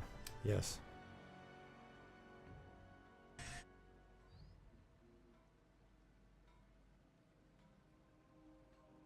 I had news on today while I was driving home, and I was saying that to them, like, here's another song about fighting fascism. Yep. Alright, we're gonna see if we can do this. Why I don't think we can. focused his attack here? This focuses the energies of life to order the trial. It must be stopped before he reaches the heart of Mrgl.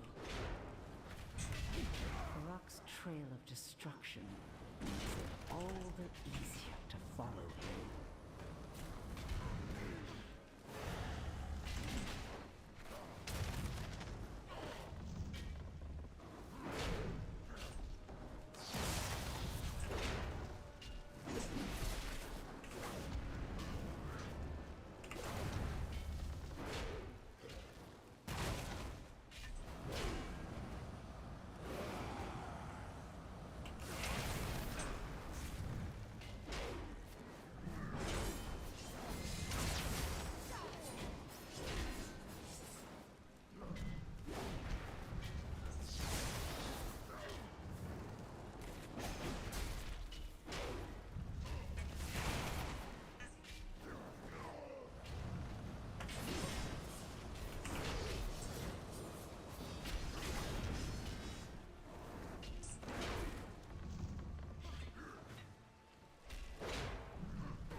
Alright, well, this is too slow, so I'm gonna go get some mead.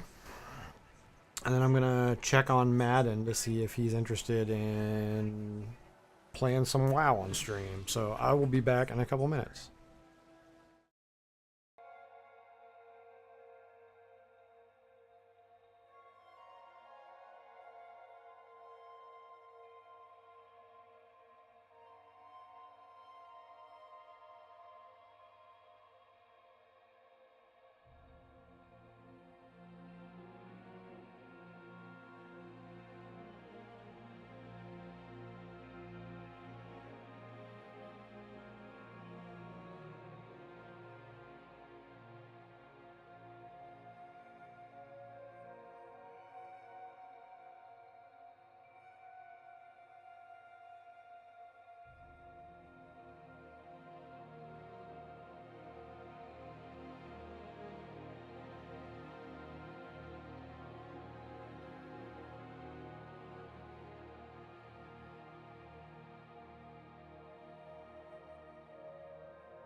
All right, what's up, everybody?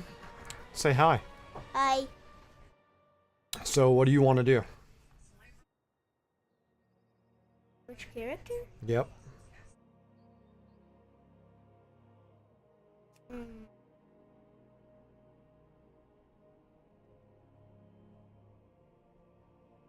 That one?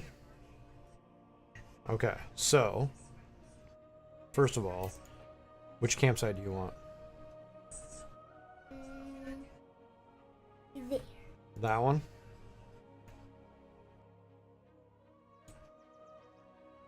That one? That's the one you want?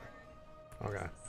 Alright, so we're gonna enter the world. So here's the thing. Since the last time you played, they changed the game. So supposedly it's easier.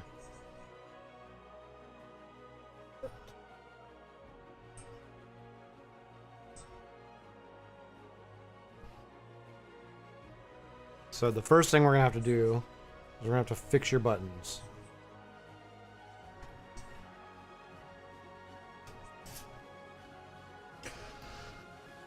Oh no. Oh no. Oh no, what?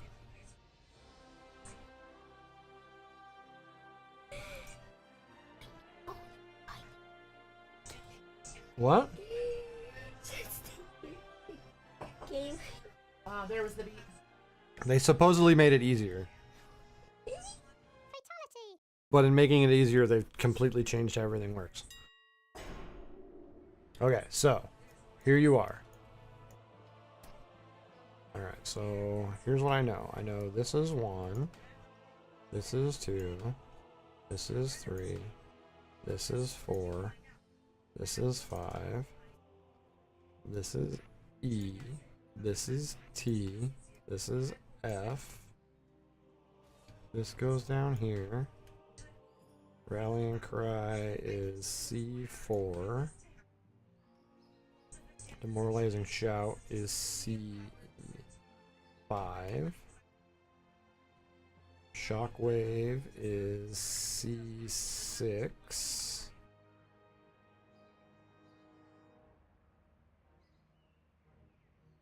alright, so that was 4, 5, 6. So this is 1, 2, 3. That's C2. This is C3. So 1, 2, 3, 4, 5, 6, 7.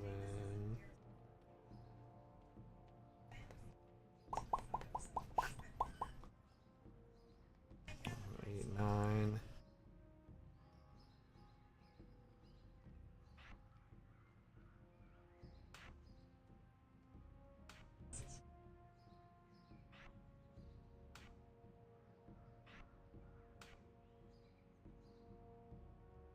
Okay, so this is 6, 7, 8, 9. This is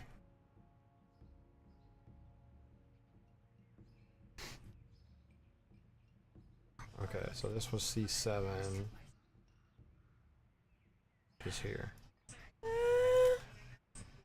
Okay, so 2 forms. We don't need 2 forms.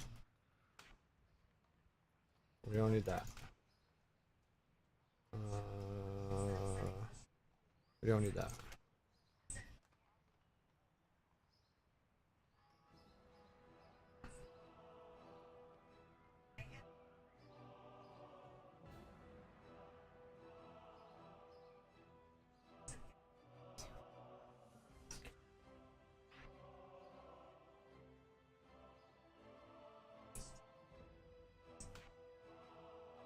I don't have a target. Okay, so let's check out your talents.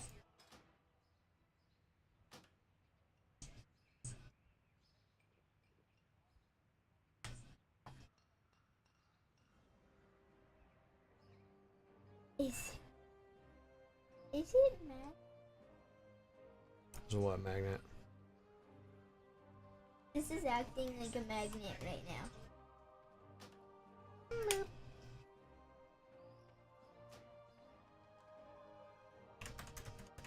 Yeah, the case is magnetic.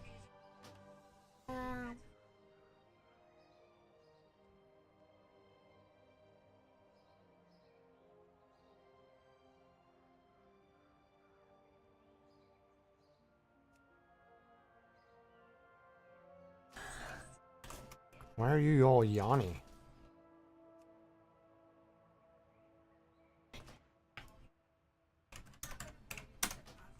Alright, so now let's load your talents.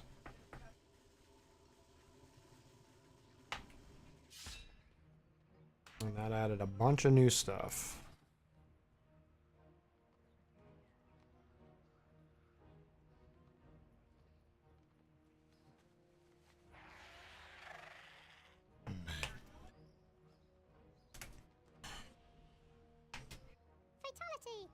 It only magnetifies on the thing that says Amazon. Magnetifies? Oh my god. It gets stuck right here. It gets stuck on this, only on the word that says Amazon. That's the only part it sticks on.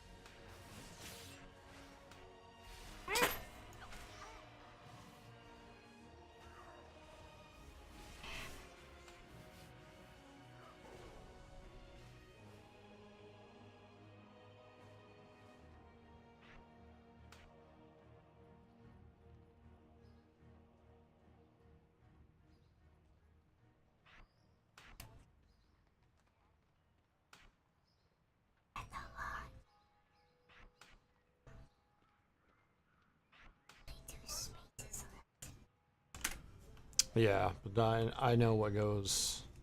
I don't know what to put here, but I know what goes here. And what's that gonna be? That's gonna be Avatar. The fucking cat is. I need to go first. Okay.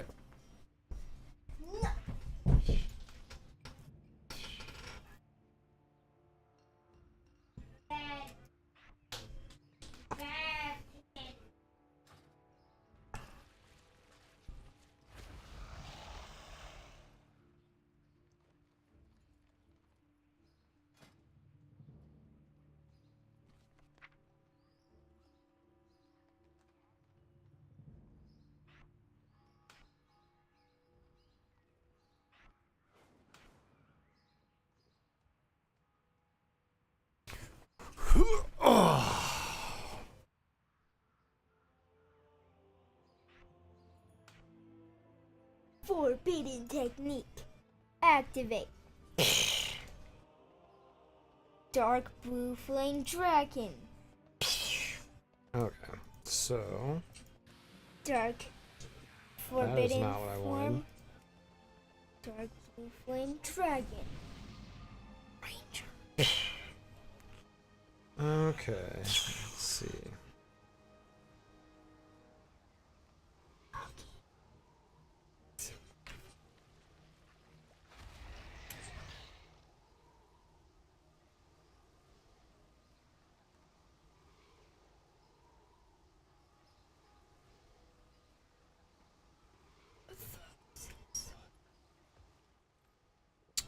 Oh, I know why that didn't work. Okay. So take those off. Fatality. Because you are on static flying. Fatality. Fatality. I would rather be flying than walking because it takes forever to walk to where I need to go. So I just fly everywhere. Fatality.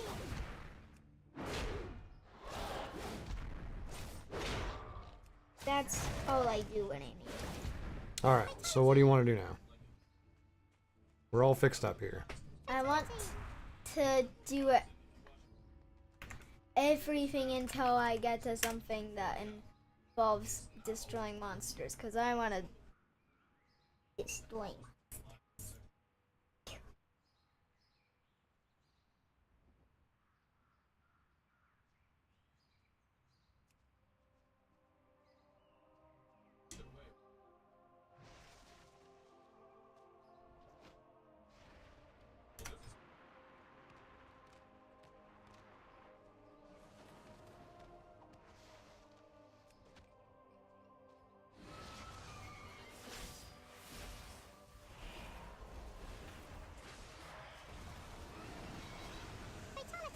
Okay, so I know you'd rather fly than walk. What I'm saying is that you're using the old style of flying. So when I was looking for specific buttons, they weren't there.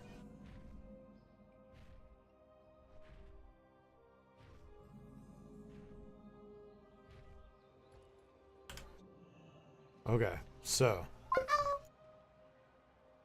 the bad style flying, the old man flying that's slow. That's what that is.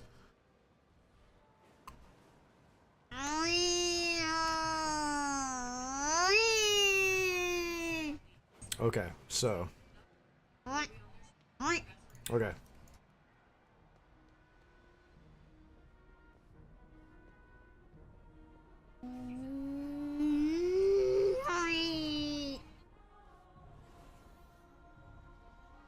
Forbidden technique. Forbidden Ranger. Are you ready? Are you ready to do this? Okay, so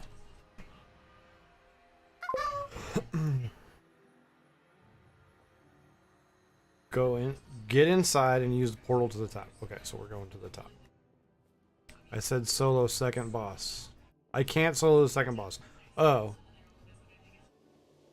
That makes sense. Hey. What? You being a brat again?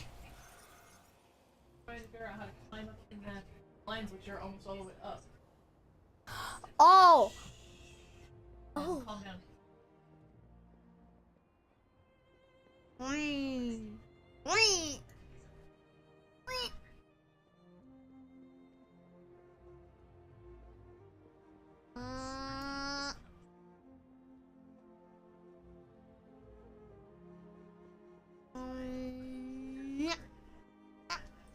Alright, the part of this quest is apparently in this pillar.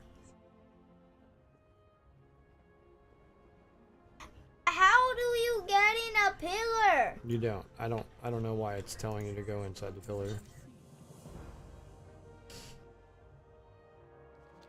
Why don't we just go and see what we have to do? Let me go see. You don't know. Just sit down. To Valdraken.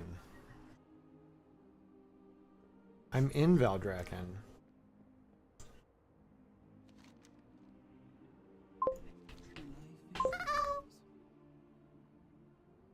Yeah, the sounds don't work. I don't know why the sounds don't work.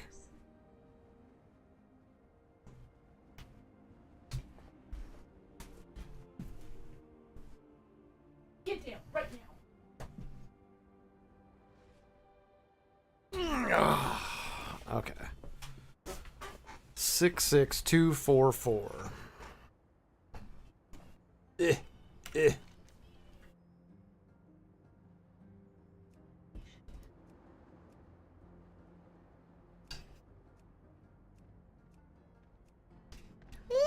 go.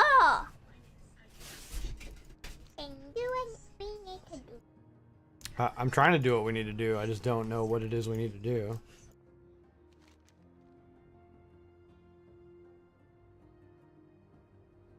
Treasure the gift you have been given.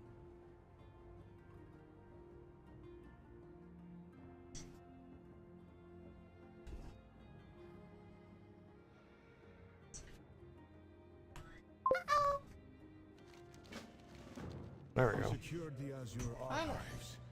The Razaget storm remains enveloped around Vakthros Tower. She seeks to free her kin.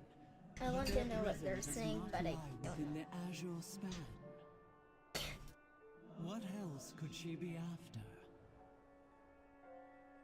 My vision remains clouded. The Primalists could already be moving in our midst, and I fear I would not see it. The city must be protected. Veldraken is our people's home. If the Primalists are here, we must find them and flush them out. They cannot be allowed to infiltrate our seat of power.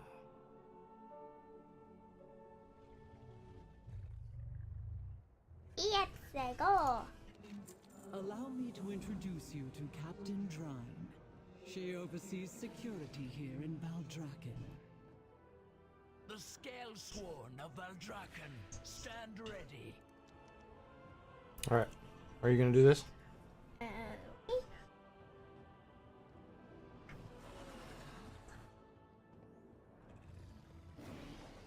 It's that person that you just walked through.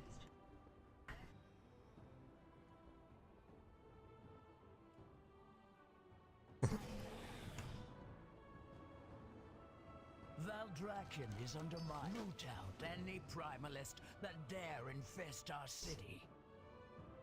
I serve the aspects.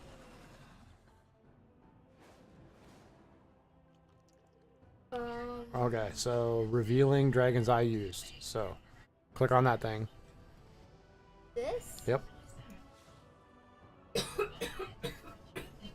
So. Easy way to walk? Yeah. That way. Okay.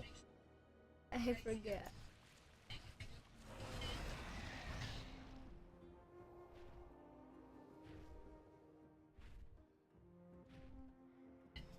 Can I do it?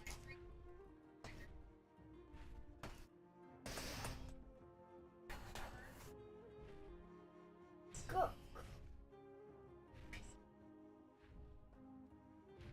Fatality. I do not want to hit the bill. Fatality. Fatality. Yeah, I gotta stop doing that. Fatality. No. Nope. Over to the glowing chalice over there. Fatality.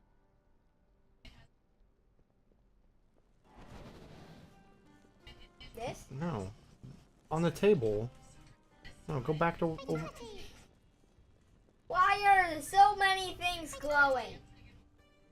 Because there's lots of things you can click.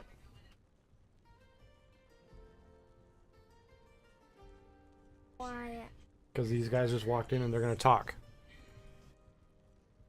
You're listening. It says, "Greetings, brother. Any news?" A delay, unfortunately. They're still looking for it at Southhold Gate. Still? Should they not have found it by now? I'm sure everything will be handled by the time our benefactors are ready. He will make sure of it. Careful, we speak too casually. There are unfamiliar faces about.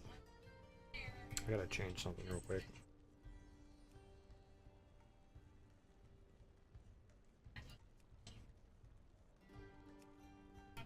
Alright.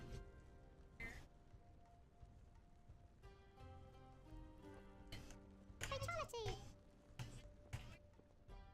Fatality. Alright. Fatality! So, what or who do I grab? Or do I just walk? Just walk. You're following the arrow. Fatality. Whoa. Fatality. See where the diamond is? Fatality. Yeah. That's where you're going. Fatality. Why does it keep saying that? Because there's something causing a fatality. Why so many fatalities? I don't know. So this? Yep. So that guy walked in. Forbidden technique. My apologies. There's nothing here awaiting you. What do you mean? Commander Aranog said it would be here. I have not seen him. Come to think of it, I have not seen anyone from Southhold come by today. Very strange. Okay, so walking this way. Fatality. Here, let me see what's causing the fatality. I might be able to turn it off.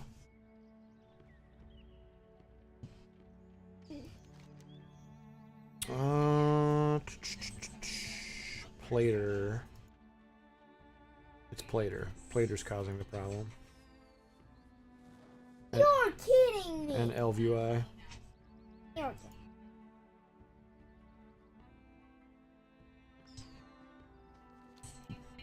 kidding. Okay, let's. Alright.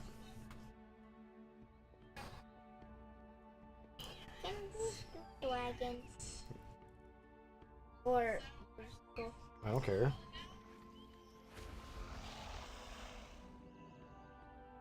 Okay. Well, I'm doing Cold Dragon. Fatality.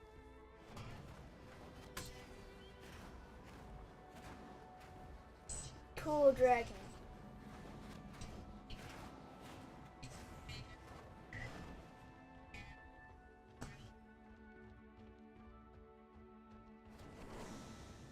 This who I talk to? Or is that? Do I talk to somebody? I don't. That's supposed to get to the book. Oh yeah, you go to the book. Okay. Can you do it for me for... Can you do everything for a second?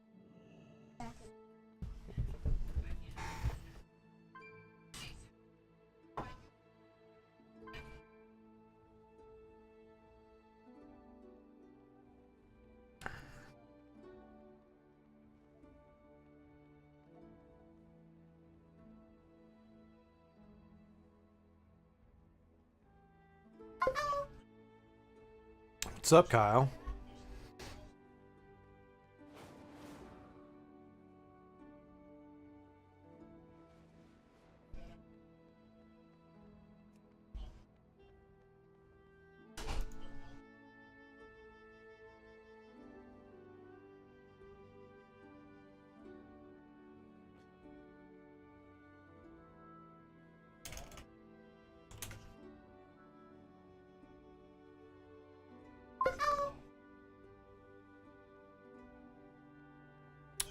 Madden's playing, but he went to go to the bathroom, so I'm waiting.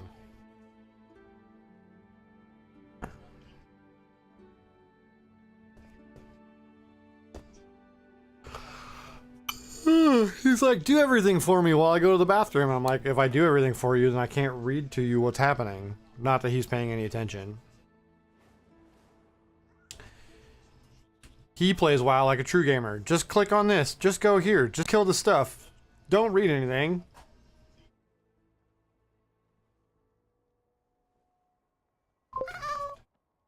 That's how, like, 80% of people play.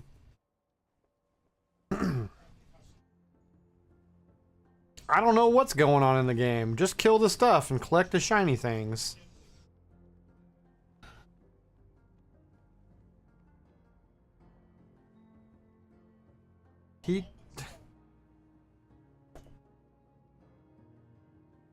He took the ribbon off of this Kindle cover that was magnetized to it, and now it's gone. Oh, there it is. Goofball.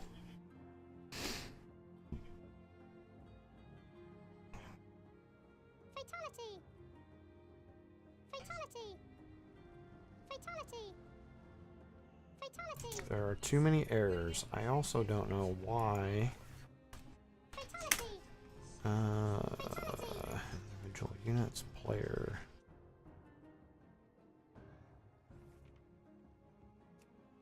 No, that's not it.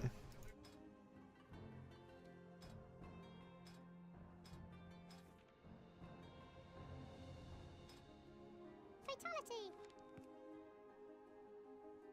What is this? What is this one?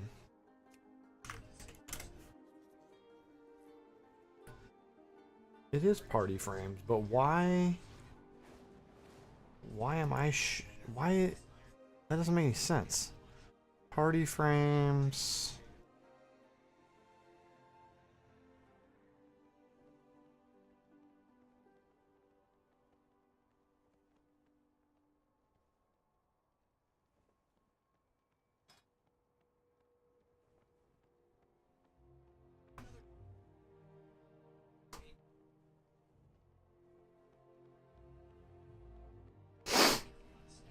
I shouldn't be showing in the group, in the party frame. Fatality! Fatality! Yeah, it's fucked up. Fatality!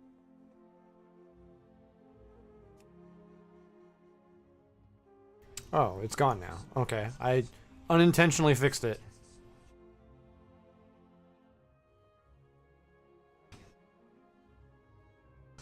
I don't know if he fell in or he's lost interest.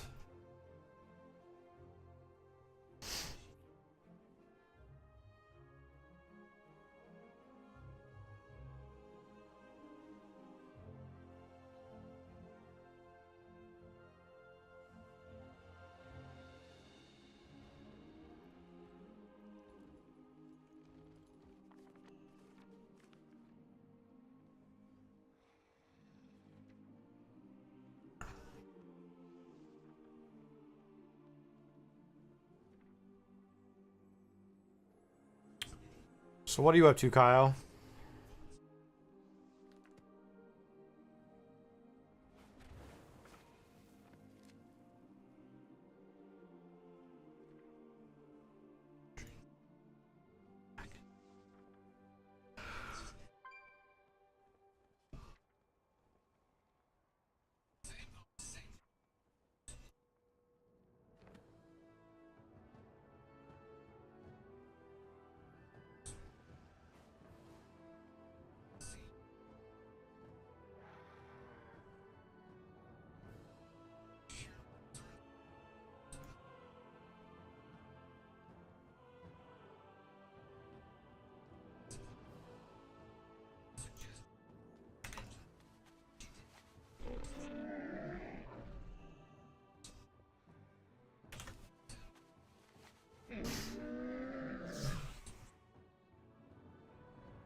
Fatality! Fatality!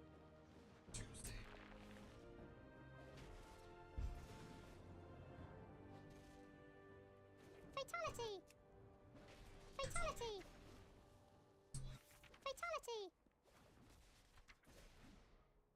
Fatality!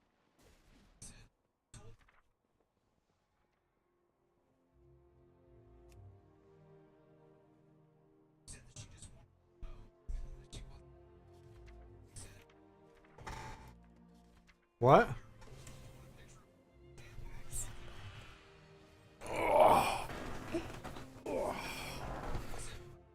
Okay.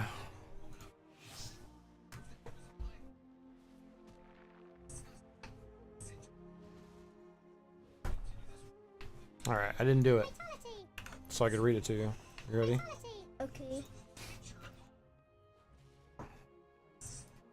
Alright, I don't know why it decided to... There we go.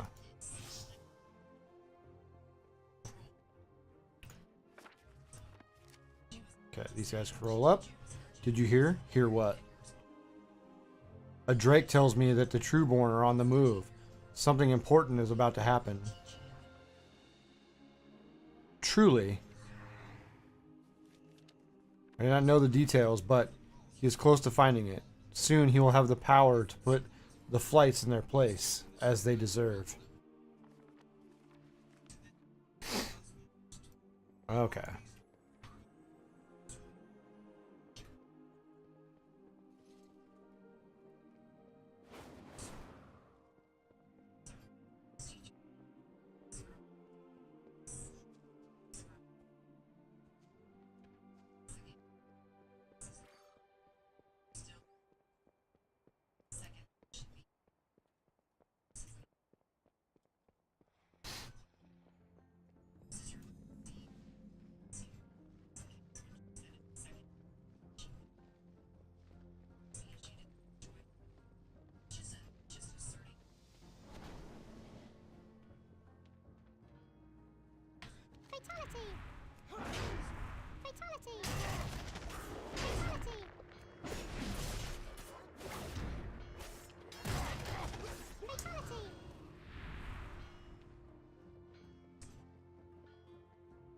Bully. Huh? Bully? Bully?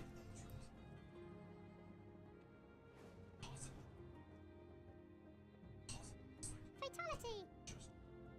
Fatality!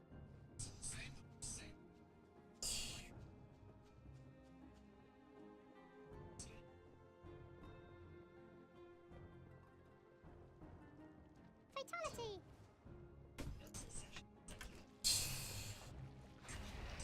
Fatality! Fatality! Fatality!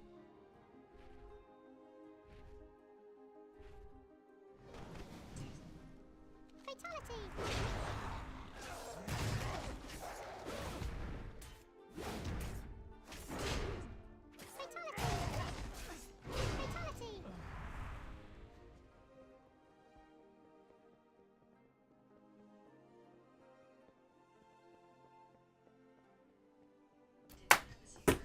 Ow.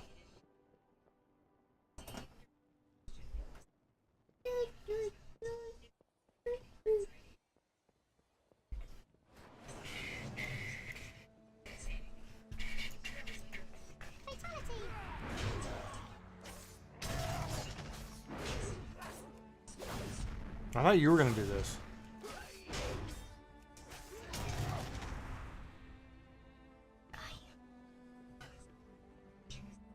You don't know what you're supposed to do, right? I do know what I'm supposed to do if I know where to go.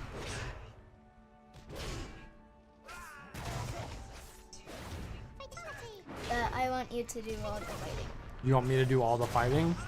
Yeah, because I don't want to accidentally die. Somehow. That's why you're a prot warrior, so you don't die.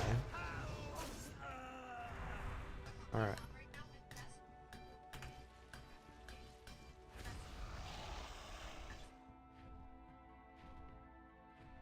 Okay. Let's go! Yahoo! Let's go! Fatality!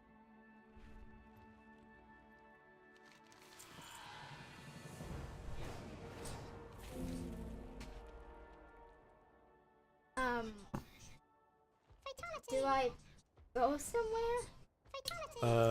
You're supposed to turn in a quest, but Fatality! it won't let you turn in the quest. Hold on. Fatality! Fatality! I see two exclamation marks on the map.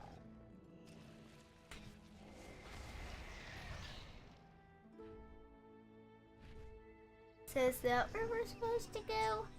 I don't know why it wanted us to go over here. I never...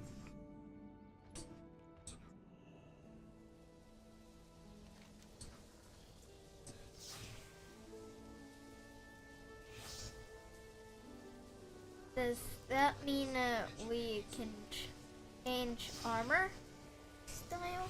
I mean, it does, but I don't remember that being a requirement for that quest. Maybe because they changed the game? No. Not changing it, but making it easier somehow? Yeah, but I don't know what that has to do Can I with move? that particular quest.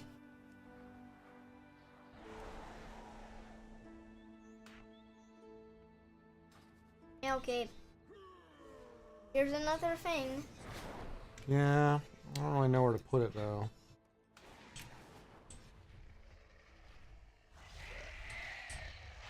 Let's go.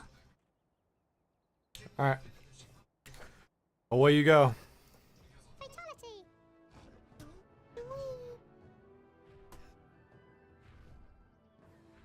Yahoo! Here we go.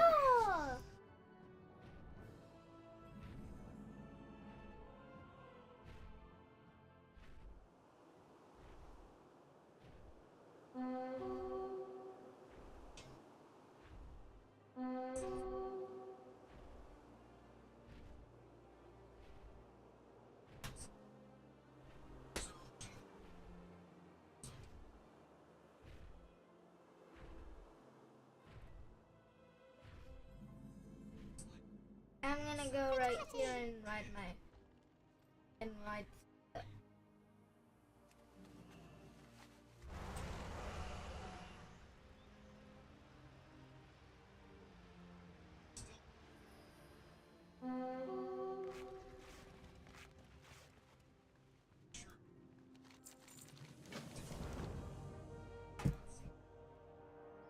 Motorcycles. You're not going that far. Alright. Fatality.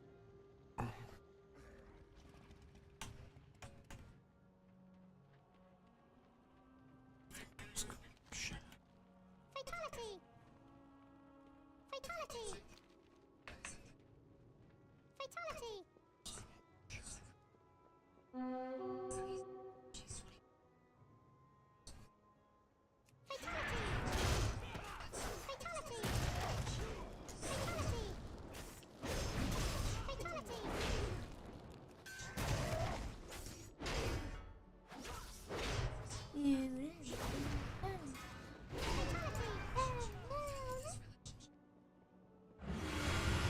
And here's another guy.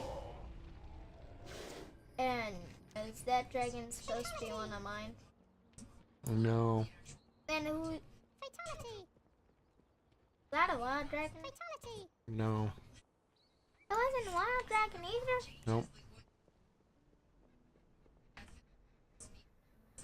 Who's gonna shine like... Fatality. I'm out of range. No. Cool.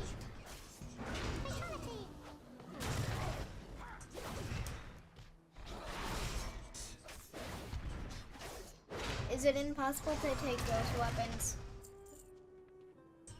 I mean, yes.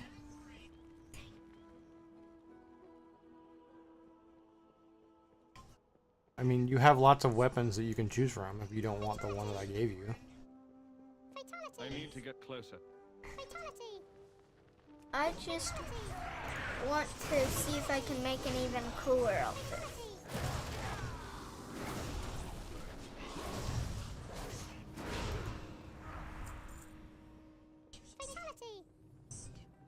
It's too far away.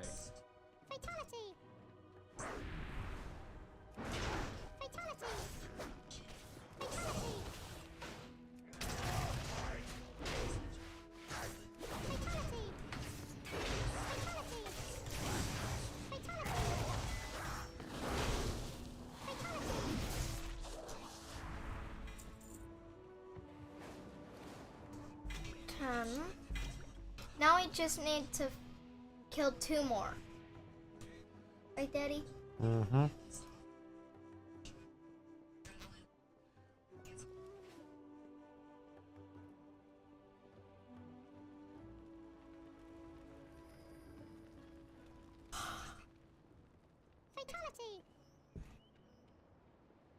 Oh, I'm oh, out of there's range. 3 of them in here. So we'll get 13 killed. Yep, that's alright though.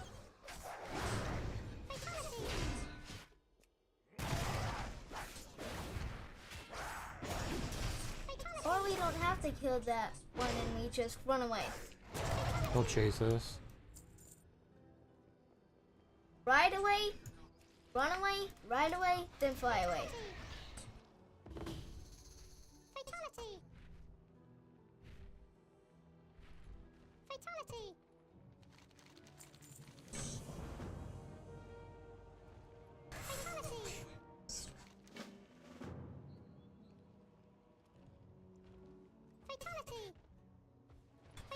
I need to get. What about you? I thought you said you wanted me to kill stuff. No, I just wanted to sing it. Oh. The thing where you, the song where it says, well, what about me? What about me? What about me? That. I don't know that song. That is not a song that I'm familiar with. Yeah, I don't see you watch it, but I watch it. Wait, you don't remember that time you put that song on in the car? I actually have no idea what song you're talking about. I don't even know what it's called, but it says, what about me, multiple times. Right? Yeah, I gathered that much. Even more times than I said. I just wanted to say it a few times because I didn't want to say it about. I think I heard it say it 30 times. I bet. I think. I don't know. But it was definitely a lot of times.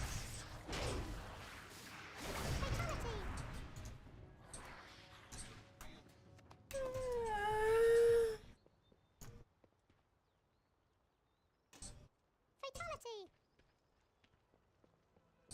Fatality!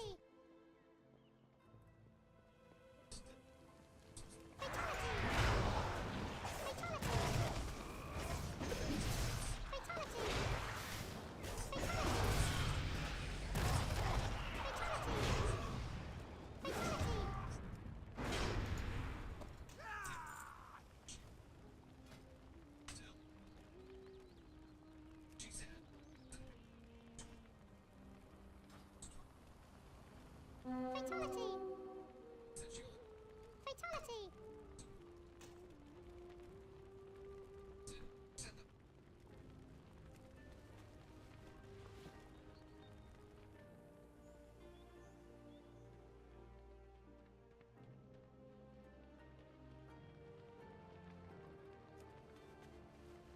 Fatality!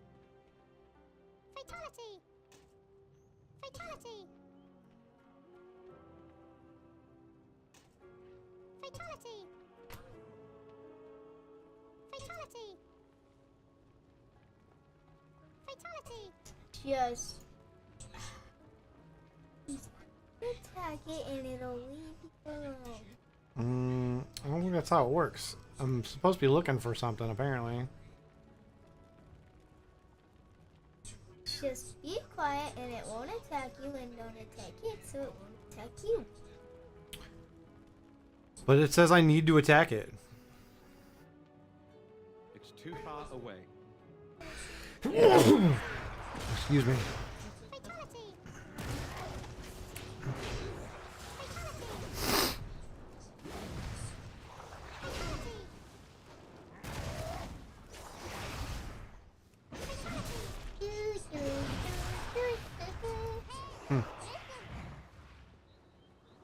Did you just push that button? Yeah. Goof.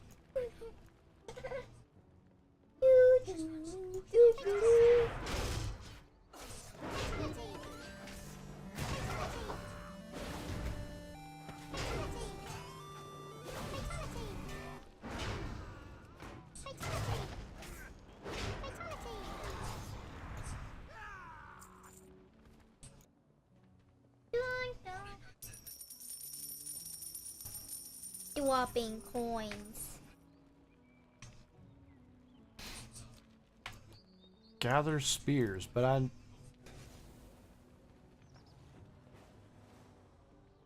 What does it mean by spears? Apparently these guys drop spears, but I've killed a bunch of them and they haven't dropped anything, so I'm very confused. Maybe you have to kill 6 specific ones.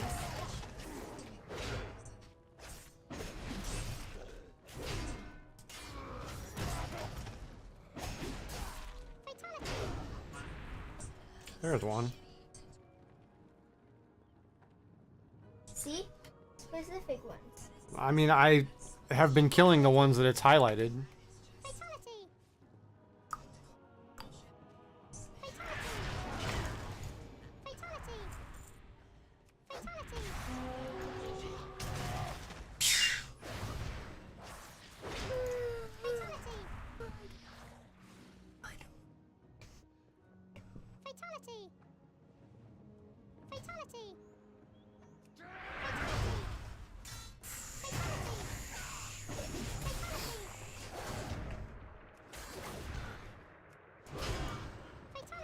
There's another one.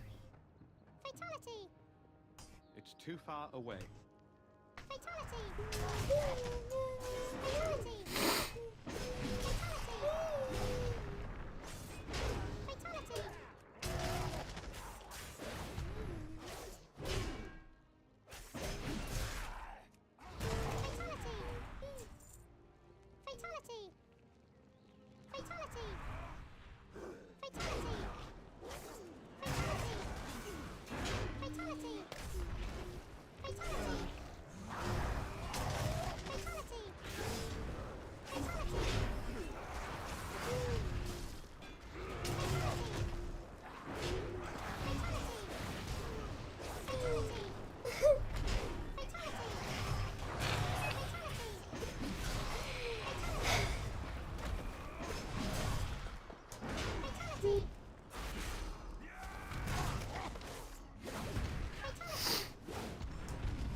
Comfy days, so I'm storing the most comfortable, school-appropriate outfit. Like, what am I wearing? Oh. I like how you prefaced it with school appropriate. Well, that's what the email said.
What are you doing? Nothing.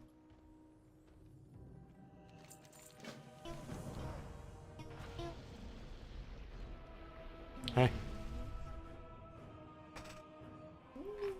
Cutscene.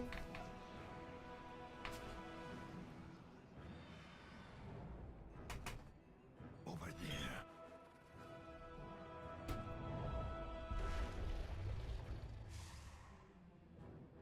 Your guards did not join our ranks as expected, Aranog.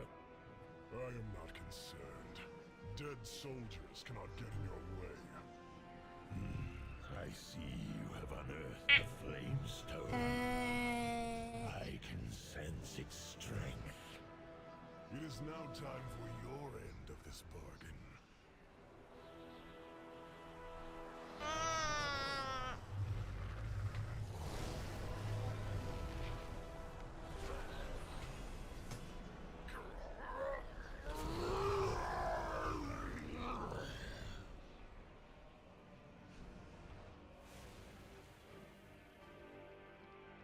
Arise,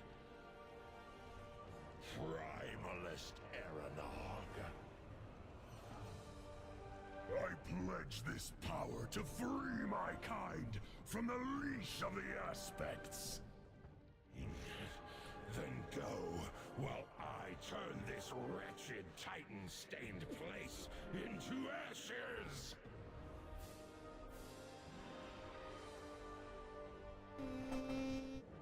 I'm out. You're out? What do you mean you're out? What is going on? That traitor! Go defeat the Primalist leader here. I will be your rear guard.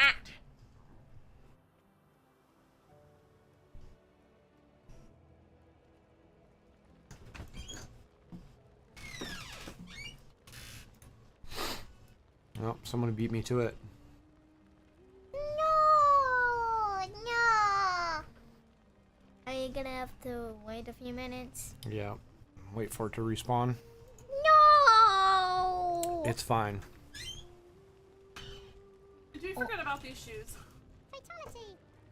Did I forget about them? Yes.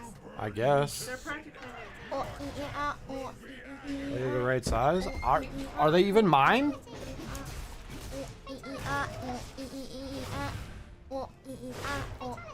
Look, you're beating up a dragon.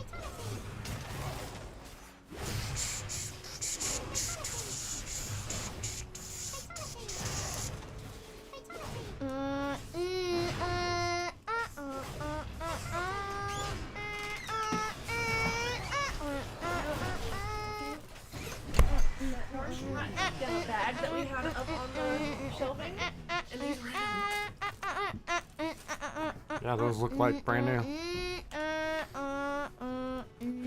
load it up. These are yours, and they're a good size, and they're new. Well, there you go. You got a pair of new tennis shoes. Sure those aren't one of the boys? No, I don't. They were in a Coast Guard bag. Hey. It's your turn. Okay. I will always keep the courage in my heart. We never falter in our I want watch to for the rebellion. go like this, and then go down.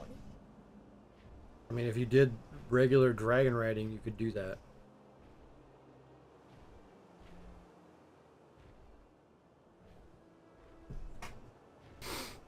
Oh.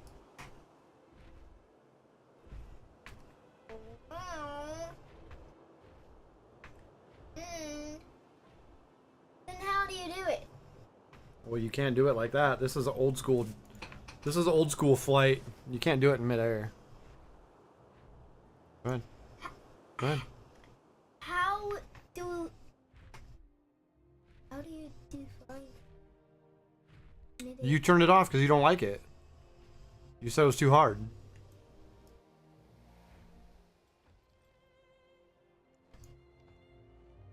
Let me see. Let me see. Hold on. This wants you to go somewhere first.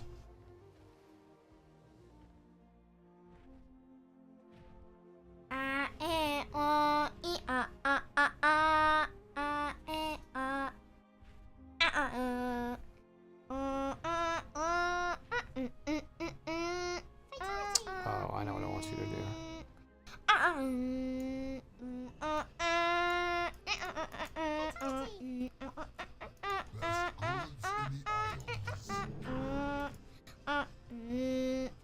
Zul'Jarra is now your home.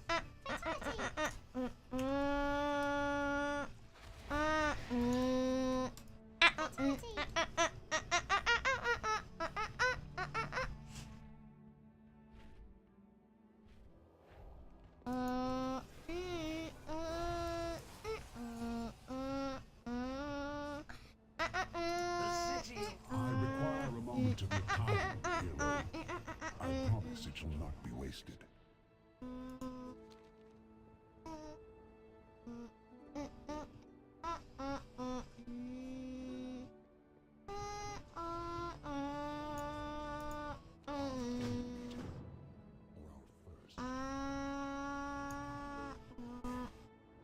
All right, you ready to call it quits for the night?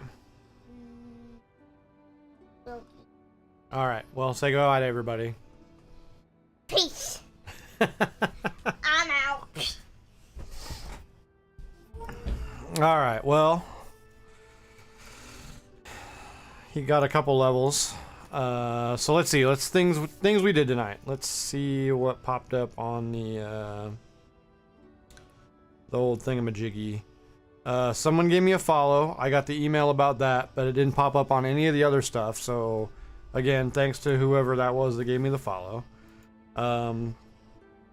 We finished up the short story where stream cut off last night. We watched the 5-minute animated short of Liadrin. I did my flower picking and my dye making and my auction house stuff.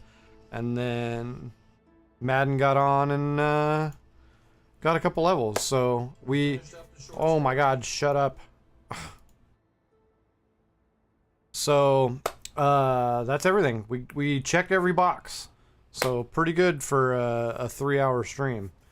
So thanks for coming. I know that Shogun was here playing sound alerts that don't work, and Kyle showed up for a little bit, and everybody who just popped in and lurked for a little while.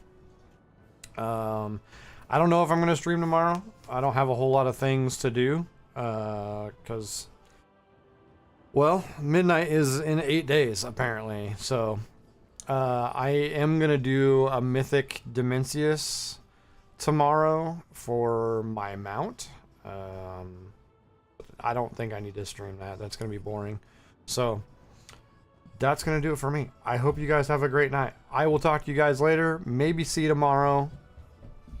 And peace. Peace.